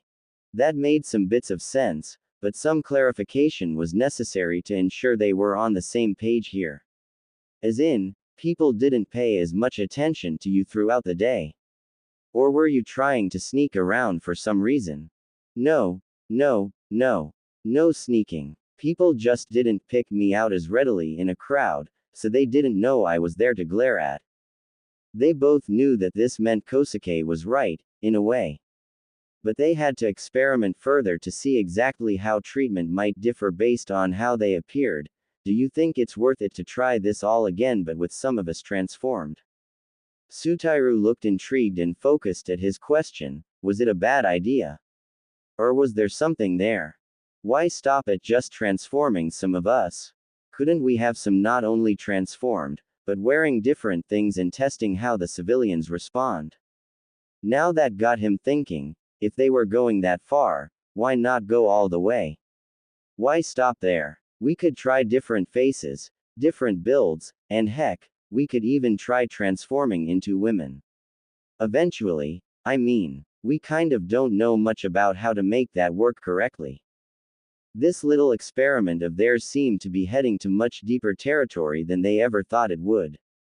And it seemed like they needed another new batch of clones to work on learning fashion. Naruto the fashionable, now that had a nice ring to it. En masse, styling on the streets. Same day, things might have gone a bit out of control. Exponential growth and all that. The pair of Dataro and Sutairu rapidly ballooned the moment they started creating clones. It was fine to start, with both of them only making 4 clones each. Their rough plan was for the 8 clones to each don a different appearance, with half of them wearing the boss's orange jumpsuit, only modified to fit their new body shapes. Meanwhile, the other 4 were each to pick a variant of the town's ninja garb, and complete missions in them. Simple in theory, they just needed to get a couple extra copies of the chakra-stealing Fuinjutsu, then the clones were good operate independently. But, somewhere along the way, the clones realized that taking that many missions on in one day, and having the boss seemingly not there to complete any of them might draw some attention. So instead, the clones decided that they would do something else with their time. Still related to the overall experiment, but each doing their own little spin on it. And to do that, each clone made a couple more clones to work with them. Which itself would not have been a particularly big deal, provided that only 1 or 2 of the clones did that. The issue was that each of the 8 clones independently came to that same conclusion, and decided on that same course of action. This meant that while the boss originally had maybe a dozen clones operating in the village in total, that number more than quadrupled in less than an hour, unbeknownst to anyone involved. It was only when their home ran out of extra copies of the Fuinjutsu that someone realized the problem and sounded off the alarm bell, by popping themselves. Simultaneously, the 50 or so copies of Naruto in existence, including himself, cringed as the memories poured in. And most of them shrugged off the issue, it was just them being them, no big deal. However, one of the Naruto clones noticed just how big of an issue this whole situation was. Nanashi. Konoha was a city, it held multitudes of people each unique in their own way, but it was also a ninja village, and being as that was the case, there were certain expectations for how it operated. These weren't always direct or even necessarily intentional, sometimes certain matters just evolved naturally. As painful as it was, the way the boss was mistreated for being a Jinchuriki was one of them. It was direct, sure, but the systematic way he was abused and berated and belittled day after day, month after month, was not a coordinated assault, it was each piece coming together independently to form a united front of targeted harassment. But the shitty things that happened to the boss in the past, and occasionally were still happening, was not the main point. It was that certain systems operated within Konoha without a structured, intentional development, they just happened because Konoha was Konoha. And one of them was that it should have been impossible to have that many clones suddenly exist, each with their own new identity without some flags being raised. Each ninja within the city acted as a sort of reconnaissance unit, not perfectly suited to the task of sniffing out spies, but enough of them were present with adequate enough skills that at least some of the clones should have been sniffed out within hours of popping into existence. There was the argument to be made that most of the defenses in Konoha focused on external threats, people or things trying to get in from the outside, and the internal defenses were left to the wayside. But that begged the question, why? In the past, the Uchiha took care of internal affairs, they were the town's police force. What happened with Itachi was a tragedy, and the boss often oscillated between hating Sasuke's guts and feeling bad for the guy. But as tragic as it was, there were several very potent lessons that could be learned from the incident. 1. That threats from internal actors were just as deadly, if not more than, threats from outside forces. 2. That monitoring internal affairs was critical to the success of the village in the long term. And 3. That putting all your eggs in one basket was risky, and left yourself open to having them all destroyed, so to speak. It was a cold-hearted way of putting it, but it was true. And it all culminated in this: internal affairs and detecting actors from within was, and still is, of vital importance to the village, and their main force responsible for doing so was destroyed years ago. Meaning either the defenses of the village were irrevocably compromised since the massacre, or said force was rebuilt and instituted. But that could not be the case, because the boss had 50 clones running around, and not one had even been so much as stopped by a member of the Anbu to ask, "What's up?" Which left him wondering whether the village had any internal auditing, or if it was just a free-for-all within these walls. Unless they were constantly busy with something far larger than what he, a genin, was getting up to. But then wouldn't the clans step up to fill the gaps? After all, that would give them some of the power the Uchiha once possessed, and they were one of the richest and strongest clans in the world, much less in Konoha alone. It was a thinker for sure, and in a way, it made him feel less bad about how the boss's mistreatment in the academy had gone unnoticed all these years. They were either swamped with work, to the point where they couldn't even pick up on 50 people suddenly coming into existence in one small area within the city, or there was essentially no Department of Internal Affairs for Konoha, and both options were equally as terrifying as the other. And they were also both of far greater importance than his education alone had been. Heck, the only reason he was even equipped to notice all these things was because his education was sabotaged. Finding that out gave him a smidge of suspicion for things in Konoha, and he might have never learned to dig deeper into rumors and information like Kosuke had taught him. But then on top of all that, his own attempts at finding work revealed to him just how poorly the clones have been disguising themselves. There were countless numbers of minor tells, so them being suspected of some wrongdoing should have been the expected result, not one that had not occurred a single time. And all of these events only occurred because his education was sabotaged, and Mizuki baited him into stealing the Forbidden Scroll. But if he, a single clone split off from the boss, who himself was lacking in education, as was just stated, knew or could think of all of these things from these small bits of evidence. Wouldn't Gigi know these things as well? He was the god of shinobi and the professor, after all. And he commanded all of the ninja in the village, which last time he checked, included the Konoha Information Corps, as well as the Anbu. This was all, far more than he could handle by himself. He could only conclude that something, or someone, somehow was stopping the third from fixing all these issues. As old as he was, age would not have been what stopped him from protecting the village. Naruto knew that if it came down to it, the third, Gigi, Sarutobi Hiruzen, would sacrifice his life for the village. And that could only mean that the old man's hands were tied. But theirs weren't. Sure, their obligations as a genin of the village tied up some of the group's resources in theory. In practice, however, today's experiment proved that they could be in far more places at one time than they initially thought. They knew from the get-go that they could be in 3 or 4 places doing 3 or 4 things at once. That's part of how they managed to figure out their chakra issue so quickly. Heck, that one clone that studied mathematics had mentioned using dozens of clones at once to learn a single jutsu. It just kind of fell to the wayside in the excitement over Fuinjutsu. Not to mention, they didn't want to get found out, so they hadn't really wanted to make too many clones for fear of exposing their secret. But like was already said, today's experiment showed that the village, in its current state, wasn't equipped to uncover the dozens of clones that now existed. And while they shouldn't push that boundary too much, they could certainly continue to operate with said dozens of clones. Which meant that it was an even more pressing matter for them to earn money. Not directly anymore, but instead due to the effects of maintaining a force of dozens of clones.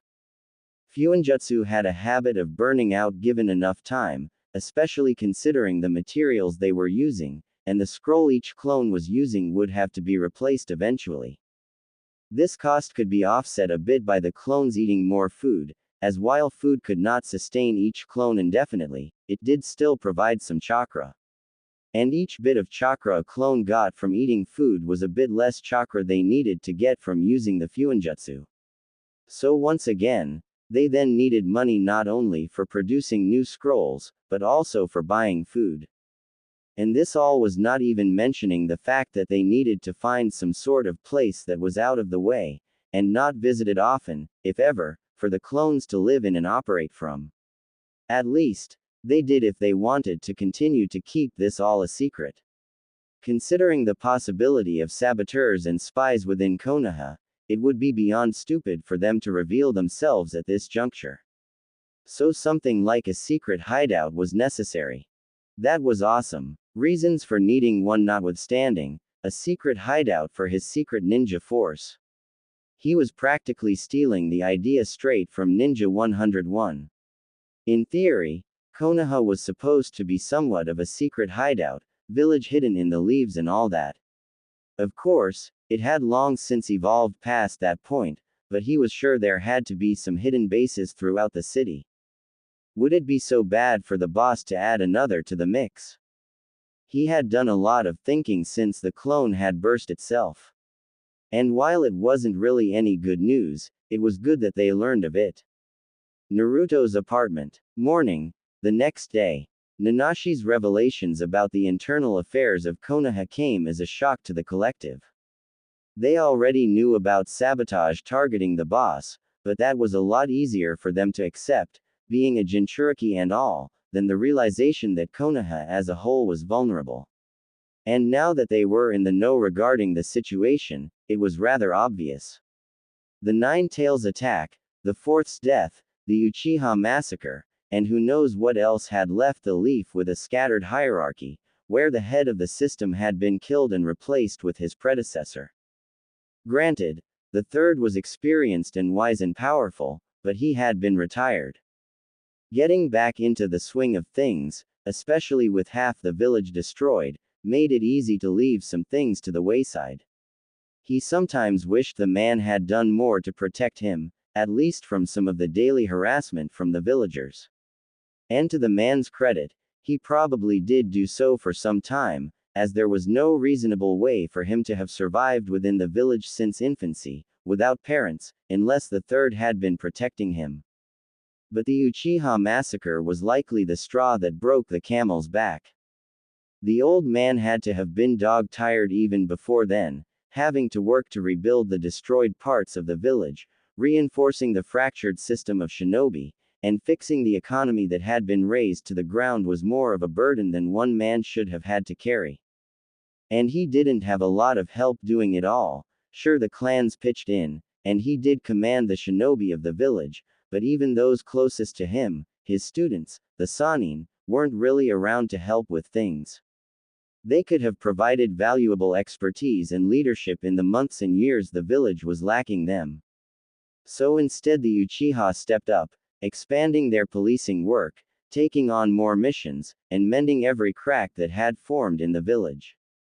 Things were finally getting back on track. The Anbu had new blood coming up, new Jonin and Chunin were trained to fill the gaps, and eventually, even the material loss of the Nine Tails attack was recovered. The people could never be replaced, but Konoha was well on the path to healing. And then the Uchiha massacre happened, an entire clan, a linchpin of the village, wiped out in a single night by one of their own members, leaving only the killer and the killer's younger brother left alive. Konoha had been healing, the key there being that it was an active process, nowhere near complete, and while it was in a much better place than after the Nine Tails attack in some ways, in others, it was even more fragile. It was probably then that the third was no longer capable of protecting the boss. Not necessarily because he didn't want to see to his safety, but because the village just did not have the people to do so. That was also probably when the gaps in the internal defenses of the village truly began to break out after having been formed following the Nine Tails attack. Since then, any number of actors could have become active within the village, exploiting the internal weakness for whatever reasons they had, whether it was for personal power, money, or information. He knew for a fact that at least some of them had been targeting him, but he wasn't so egotistical as to believe everything was about him. Mizuki's plan only targeted him because he was the best target around to manipulate into stealing the Forbidden Scroll, not because of some half-baked desire for revenge. The man wanted power, plain and simple. And that was just one petty, lonesome chunin that got his ass kicked by the boss. If a proper jonin, or even worse, several proper jonin, got together to hatch a plan targeting the village, they wouldn't get caught. The only time it would become known was after it was too late, they would have already accomplished whatever their goal was. Which is exactly why the collective needed to step up their game. Konoha was weak and vulnerable at the moment. They had to be, otherwise the third never would have let things get as bad as they had for him. And if things were that bad for him out in the open, where the whole world could see, they had to be 1,000 times worse in unseen places. To an extent, that was even true for his own mistreatment. The things that hurt the boss the most always seemed to happen in unseen places in unseen ways. So to start with stepping up their game, to prevent all this bad from happening, and continuing to happen, they were reorganizing themselves. The boss as a person was wild and chaotic, his efforts scattered in every which way, and they, as his clones, followed suit, doing whatever they wanted in the moment. Sure, some semblance of overall goals would be achieved, eventually, but over the past couple of weeks since they'd become a fully fledged ninja, they hadn't completed much. They'd improved at reading, learned a bunch of random stuff from books, worked on chakra control, figured out fuinjutsu, done a ton of D ranks, and run a couple of experiments. All of that sounded like a ton, and for one solitary Naruto, it was. It was more learning than he'd had in all his years at the academy combined, in just a couple of weeks. It was progress like he'd never felt before. It was like being a genius. It was, probably not too far off from what every other new shinobi experienced. The details were clearly going to be different. Not everyone learned fuinjutsu. Heck, he didn't even really know it existed until one of his clones happened to stumble into a book about it. But all that other stuff, that was just normal stuff that even civilians could do to a certain extent, much less his fellow genin, or the other higher-ranked shinobi. And even that fuinjutsu he learned, while impressive and awesome and captivating, left him missing out on the jutsu practice that his fellow genin were likely doing. That was all fine, and he wouldn't trade the experience of learning fuinjutsu for that week with learning jutsu instead. The fuinjutsu was what made everything they were about to do possible, that is, create an organized, systematic collective of Narutos. Funny business would still be allowed, it was in their nature, it was who they were. But their efforts were to be incorporated into one focused purpose, rather than the chaos that was 50 of himself. Only they didn't really know how to go about doing all that. Words were fancy, they painted a pretty picture, but action was both complicated and ordinary. How were they going to come up with a way of organizing themselves, one that wouldn't overcomplicate things, but would also keep them on task? Books provided some clues and answers, but the overall structure of this endeavor, of this picture, was missing. Until they remembered that they were already part of a monolith. One that was composed of thousands of moving parts, and thousands of unique perspectives and thoughts. The village itself, while fractured and damaged, had proven to be a powerful and robust system, and becoming the leader of said village had been the boss's dream for years. So what better structure for their collective was there, than the one he had been born and raised in, and planned to one day head? To that effect, they split the collective into 4 equal groups. The roots, responsible both for keeping the collective a secret and gathering information, acting as a unit that would do what was necessary for the collective to succeed. The stems, who would focus on their training, whether that be in taijutsu, or chakra control, or basic conditioning, to even things like disguising themselves, becoming the support that held the whole system together. Then there were the leaves, the ones who would gather the resources and money that the entire collective relied on to function. And finally, the flowers, the official faces of the operation, the ones who would be responsible for completing missions for the village's Uzumaki Naruto. Surprisingly, Nanashi, who up to this point had been focused on economic matters, had volunteered himself as the head of the roots. It was a unanimous decision to place him in the role, as no other clone had proven to be nearly as capable in the field as he had. After all, he was the one who raised the alarm about the state of the village.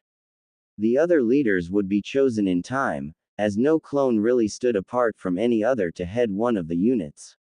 And the boss himself couldn't be included, as he was the clone Kage, or Karankage, the head of the collective. It would take a couple days to get into the swing of things with the new breakup of clones, but they hoped by doing all this, they could outpace every other ninja and become strong enough to protect the village. And the best place to start that process for the boss himself was the brutal hands of a slightly older boy clad in green. Hokage's office. Same day, the third Hokage was sitting in his office, puffing away at his pipe, paperwork towering over him, threatening to topple over at any moment. Despite the immense amount of work laying before him, he seemed to be in no hurry to complete it. He had more pressing matters to think about than the 1000th report on some random, trivial matter. Not that many of those seemingly trivial reports weren't important, as minor issues had a way of quickly turning into major ones, but that in the end, they were still considered minor for a reason. And unlike those reports that could be considered as minor, it seemed his young protege, Naruto, was outgrowing his expectations for him, and it seemed everything the lad did these days was of major concern. The affair with Mizuki, his sabotage in the academy, his growing importance to the clans, and now to add to it all, the head of the Hyuga, Hiashi, taking a personal interest in the boy.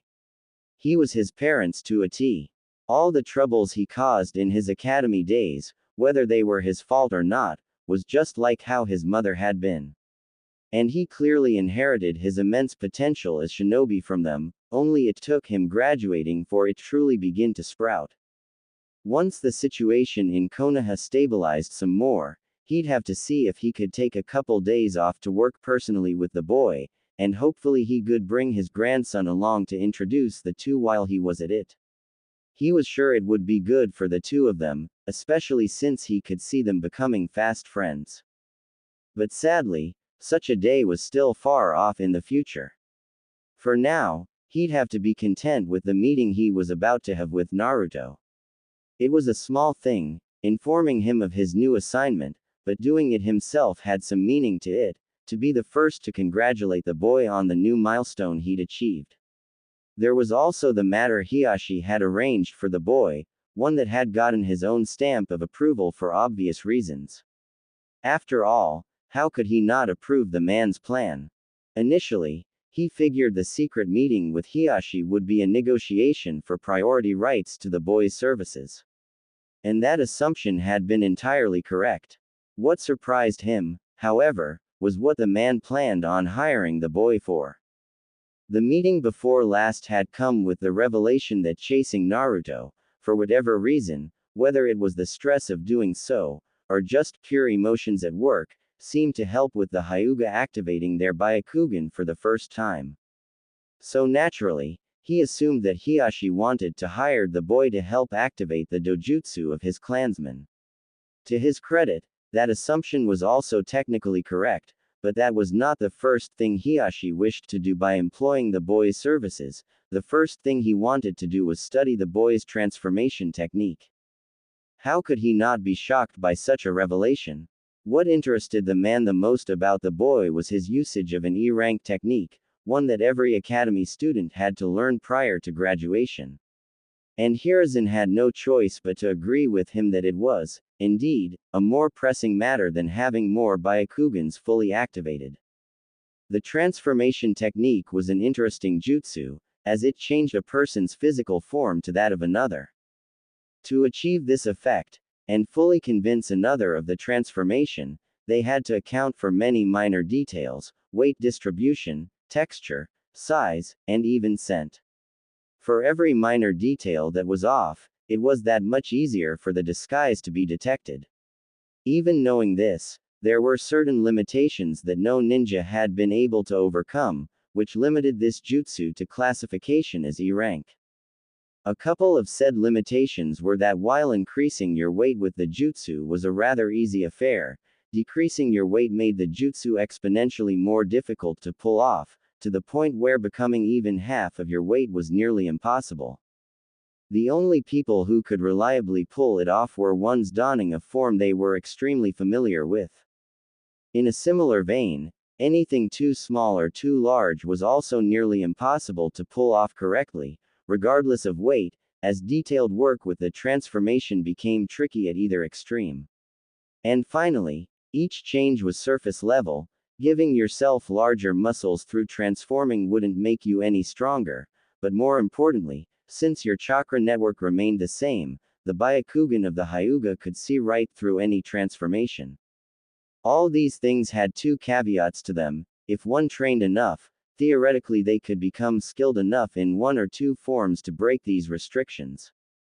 And two, if one pumped enough chakra into the jutsu, they could force said changes through with sheer quantity of chakra. Only most people did not possess enough chakra to force through said changes, and even if they did, they would have better options available to them. Not to mention they would have been taught better than to waste so much chakra on a single jutsu. Everything became clear the moment all these details were presented to him. Who had enough chakra to not worry about chakra exhaustion? Who hadn't been taught the jutsu properly? And who would be determined enough to work through the countless failures necessary to finally succeed where so many had failed? Naruto. The only one who could unknowingly break the limits of an E-rank jutsu and bring it to whole new heights was him. And somehow, as far as either Hiyashi or himself could tell, the boy wasn't even supercharging the jutsu with chakra to achieve his desired effect. What he had done wasn't work only a rogue Jinchuriki could achieve, it the work only a genius could achieve. And to think, they only noticed this all because of several extraneous details coming together to paint the complete picture. One of the Hyuga clansmen who had been the first to chase the boy that day 2 weeks ago had been using his Byakugan during said chase.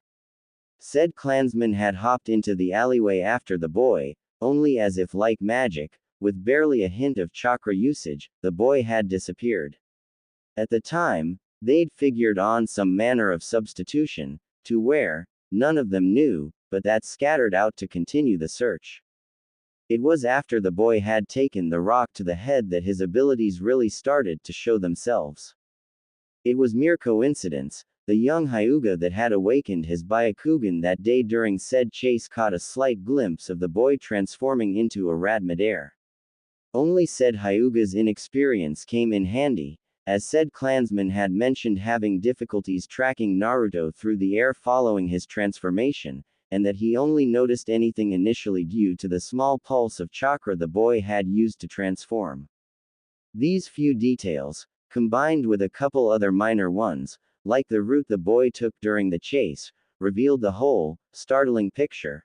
1. That he had little issues transforming into things that were much smaller and lighter than himself. 2. That he did not use a lot of chakra for said transformations, and 3. That his transformations went much deeper than just the surface level. Why or how these things were the case, they did not know at this juncture, but what was important was that he was capable of transforming into seemingly anything, and duping the Byakugan with said transformation. And while Hiruzen wished he could allow the boy to keep his secrets, he couldn't with this one. If the boy had been using an extreme amount of chakra to make this all possible, that would have been one thing, as very few people in the ninja world would be capable of exploiting such a technique. But because the boy had proven that it could be done with a rather small amount of chakra, an amount that any common genin was capable of summoning, they had to develop a countermeasure before word got out and the technique fell into the wrong hands. That was why he supported Hiyashi's plan of studying the boy's technique, and finding a way, whether it was through the Byakugan or not, of penetrating the disguise the boy created. Anywhere else in the world he wouldn't be as worried, but here in Konoha, where Danzo and his route were located, he just couldn't risk it. The boy was already being targeted by Danzo for being a Jinchuriki, that much was sure, but with all his other secrets, whether he knew them or not, on top of this improved transformation technique, the man would stop at nothing to have him within his grasp. So in a way, having the boy working with Hiyashi on a countermeasure to the technique that he, himself, had improved, was not only the best thing for the village at the moment, but it could also serve as a measure of protection for the boy. All Danzo would see or know was that Naruto was helping the Hyuga activate their Byakugan, which while interesting, only really mattered for those who possessed their bloodline. No extra attention would be drawn his way, and they would get the opportunity to fix a problem before it started. And at the end of the day, the choice of working with Hiyashi to crack his own technique was up to the boy. As the Hokage, some would say he should force the boy to hand over his secrets, but as the boy's guardian, as lousy as a job he'd done in recent years, this was his one way of protecting him. Not by eliminating the possibility, but by leaving the choice up to him. He would ensure all the clans played fairly in vying for Naruto's attention. Sure, Hiyashi got himself some priority rights to make his missions for the boy more appealing and readily available, but that would only go so far in helping him to convince the boy. His thoughts on the matter could continue for hours. Hours that he would happily give to ensure that Naruto got the treatment he deserved for all these years, but what were thoughts in front of the boy himself? A knocking at the door and a subtle hint from his Anbu let Hiruzen know that Naruto had arrived for their meeting. As Naruto entered the room, Hiruzen couldn't help but note that he seemed changed, as if he were calmer and more sure of himself. It looked to be a good change, almost a maturation in a way. And it didn't just seem to be his outfit speaking for him. Maybe his new responsibilities as a ninja had affected him in some way. Or maybe it was the guidance of Kosuke, as one-on-one teaching could have that effect on a youth, especially one so troubled as Naruto. It made him feel all the worse for the neglect the boy had gone through for all these years, as he could only imagine how much they had stunted the boy's growth. But at the same time, it made his decision to promote the boy to genin feel all the more right.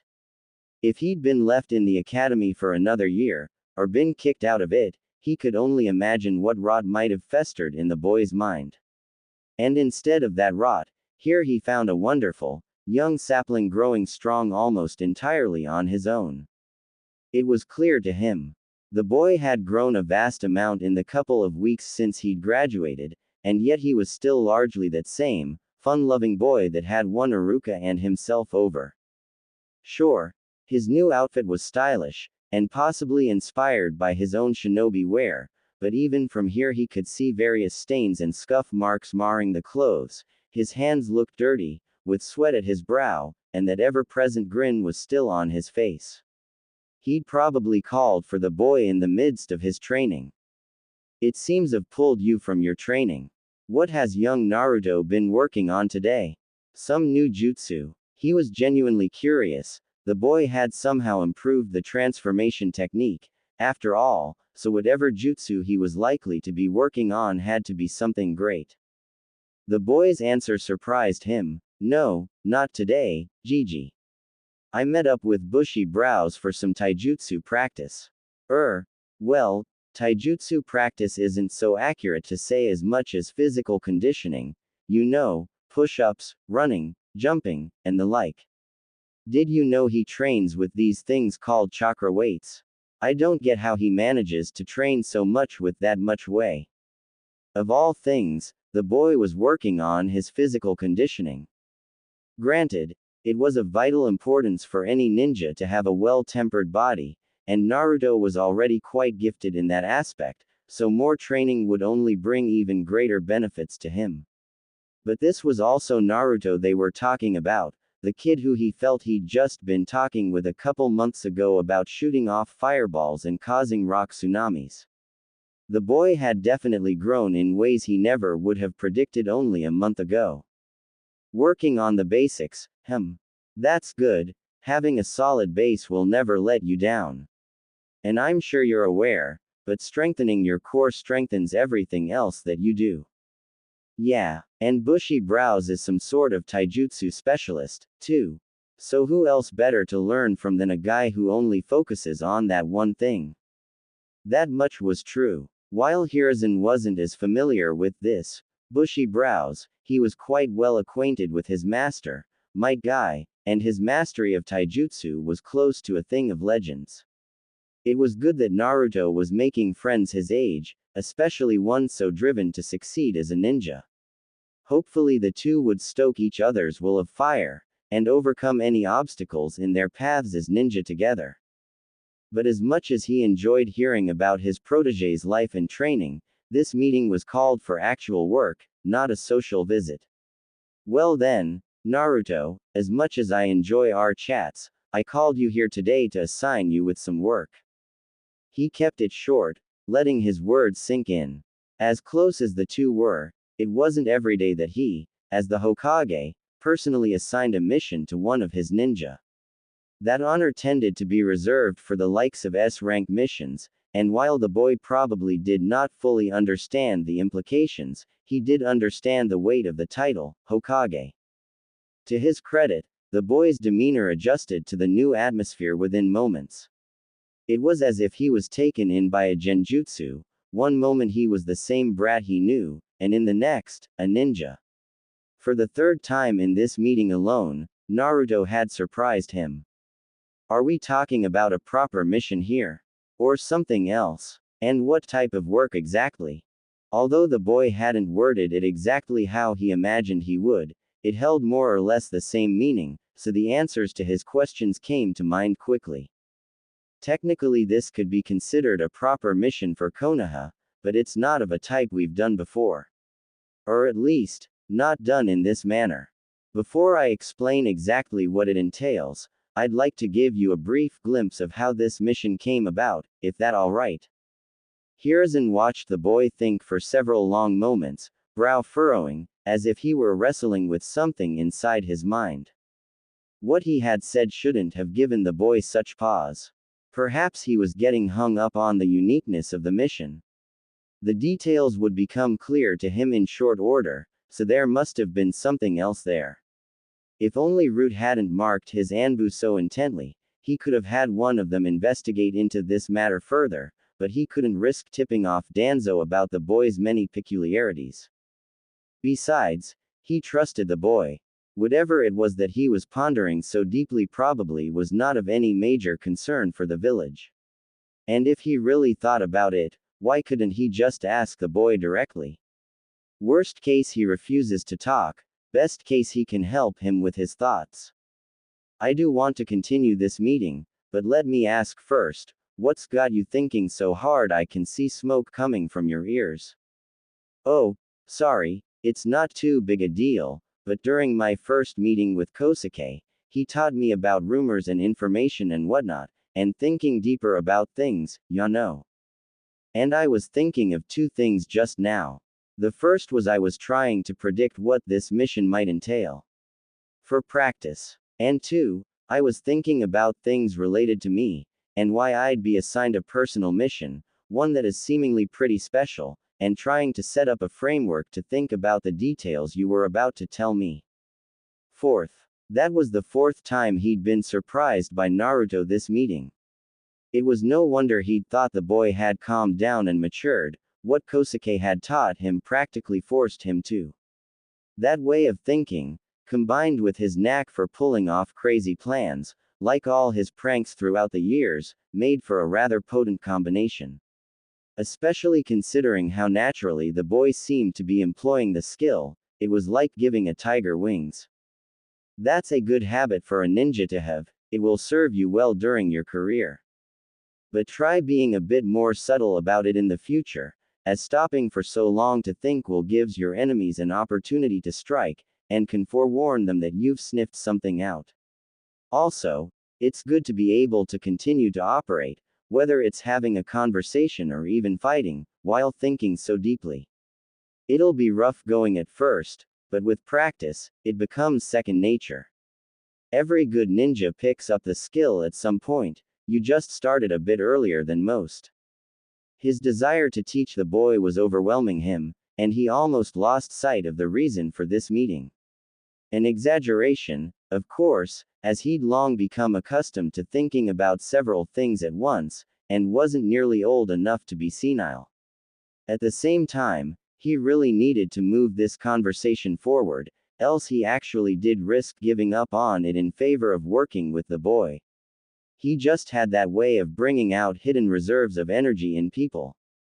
And while Hiruzen was distracted with his own thoughts, Naruto was soaking up the advice.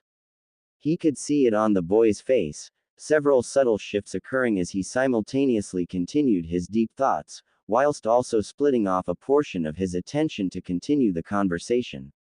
Here he was, getting shown up by his protege immediately after giving him some tips.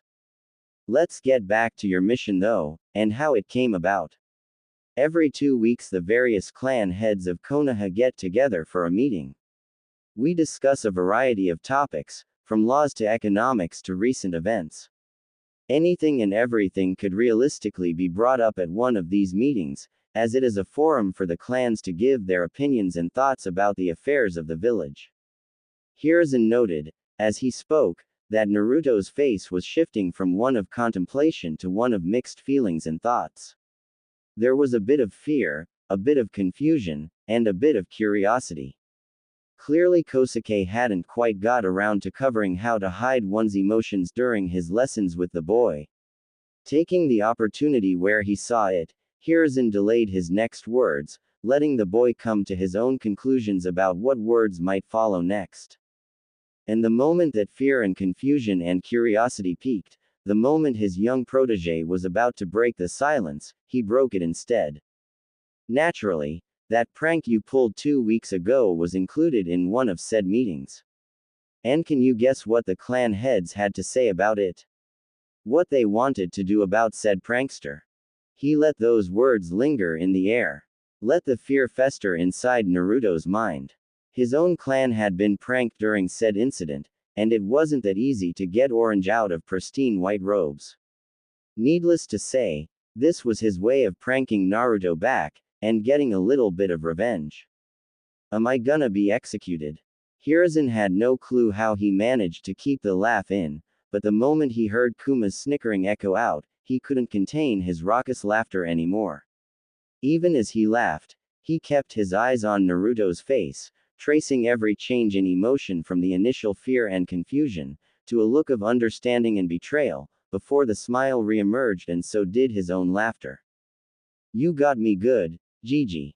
Your tone really had me thinking they'd finally had enough of me. That they voted to have me killed. They were both wheezing by that point, no longer capable of proper laughter. And calming his breathing, Naruto was the first to start the conversation back up.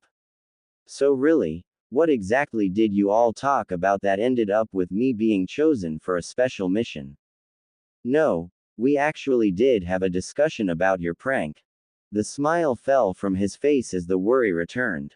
Getting him one time could be considered funny, but he wasn't going to let the boy's worst fears fester again, as that would just be cruel, especially considering his past. Only I made sure to steer things in a rather positive direction during said meeting.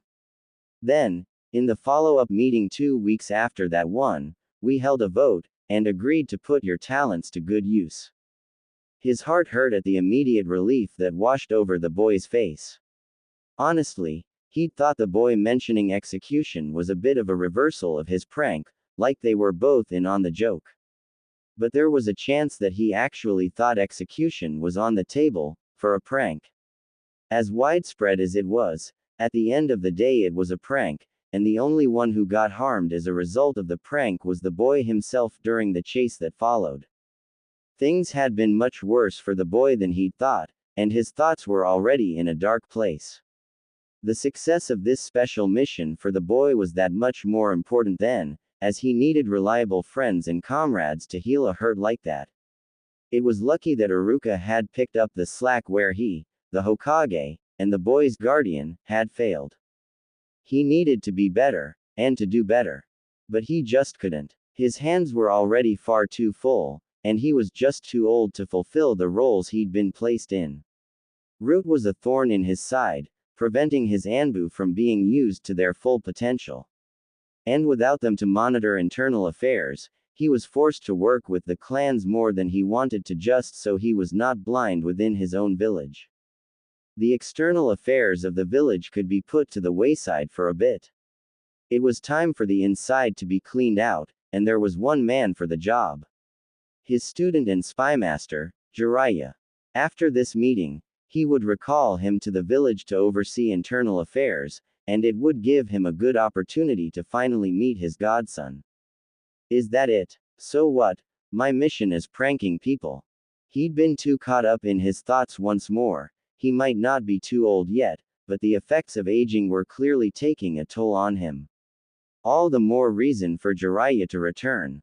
An extended stay in Konoha might help him convince his stubborn student to finally take up the mantle.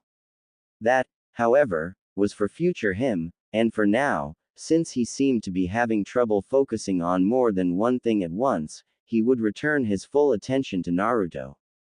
In an abstract sort of way, it could be seen as that. But that portion of your skill set was not what the clans focused on.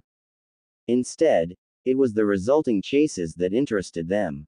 The exact details would be up to you and whichever Jonin you'd be working with, but the idea we had come up with was having the 3-man Genin cells attempting to use non-lethal force to capture you.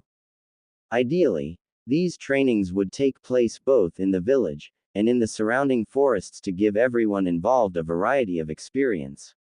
To that end, I suppose you could use your pranking skills to set up non-lethal traps to hinder them during the chase, but that's really up to you and their Jonin captain.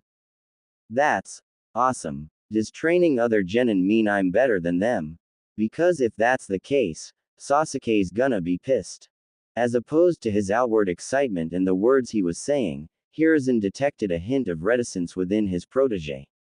It could be because of how the last chase ended, or any of the other ones really, as he doubted those chasing him pulled their punches as much as they should have. The scar that was still over the boy's left eye was proof enough of that. Still, he wanted these chases to go well for Naruto, in spite of whatever ingrained fears he might have towards them. They could act as a bridge between him and his fellow ninja, and help him forge more bonds like the one that was growing between him and Bushy Brows. But none of that would matter if the first experience went poorly. It was a good idea then to have his first go at it with familiar faces. Ones that didn't hold any grudges towards him that might make the whole thing go sour, nor could they be too good at tracking, as that would only cause him to doubt himself. Yes, in a way, training others does put you above them. But more importantly than that, did you know that training others is sometimes the best way to improve your own abilities? Is that true? Why, of course it is. Why else do you think it's so important for Jonin to have trained Genin before? The process was really meant to work on a lottery system, but for this first go, he would ensure that the boy went up against Team 10.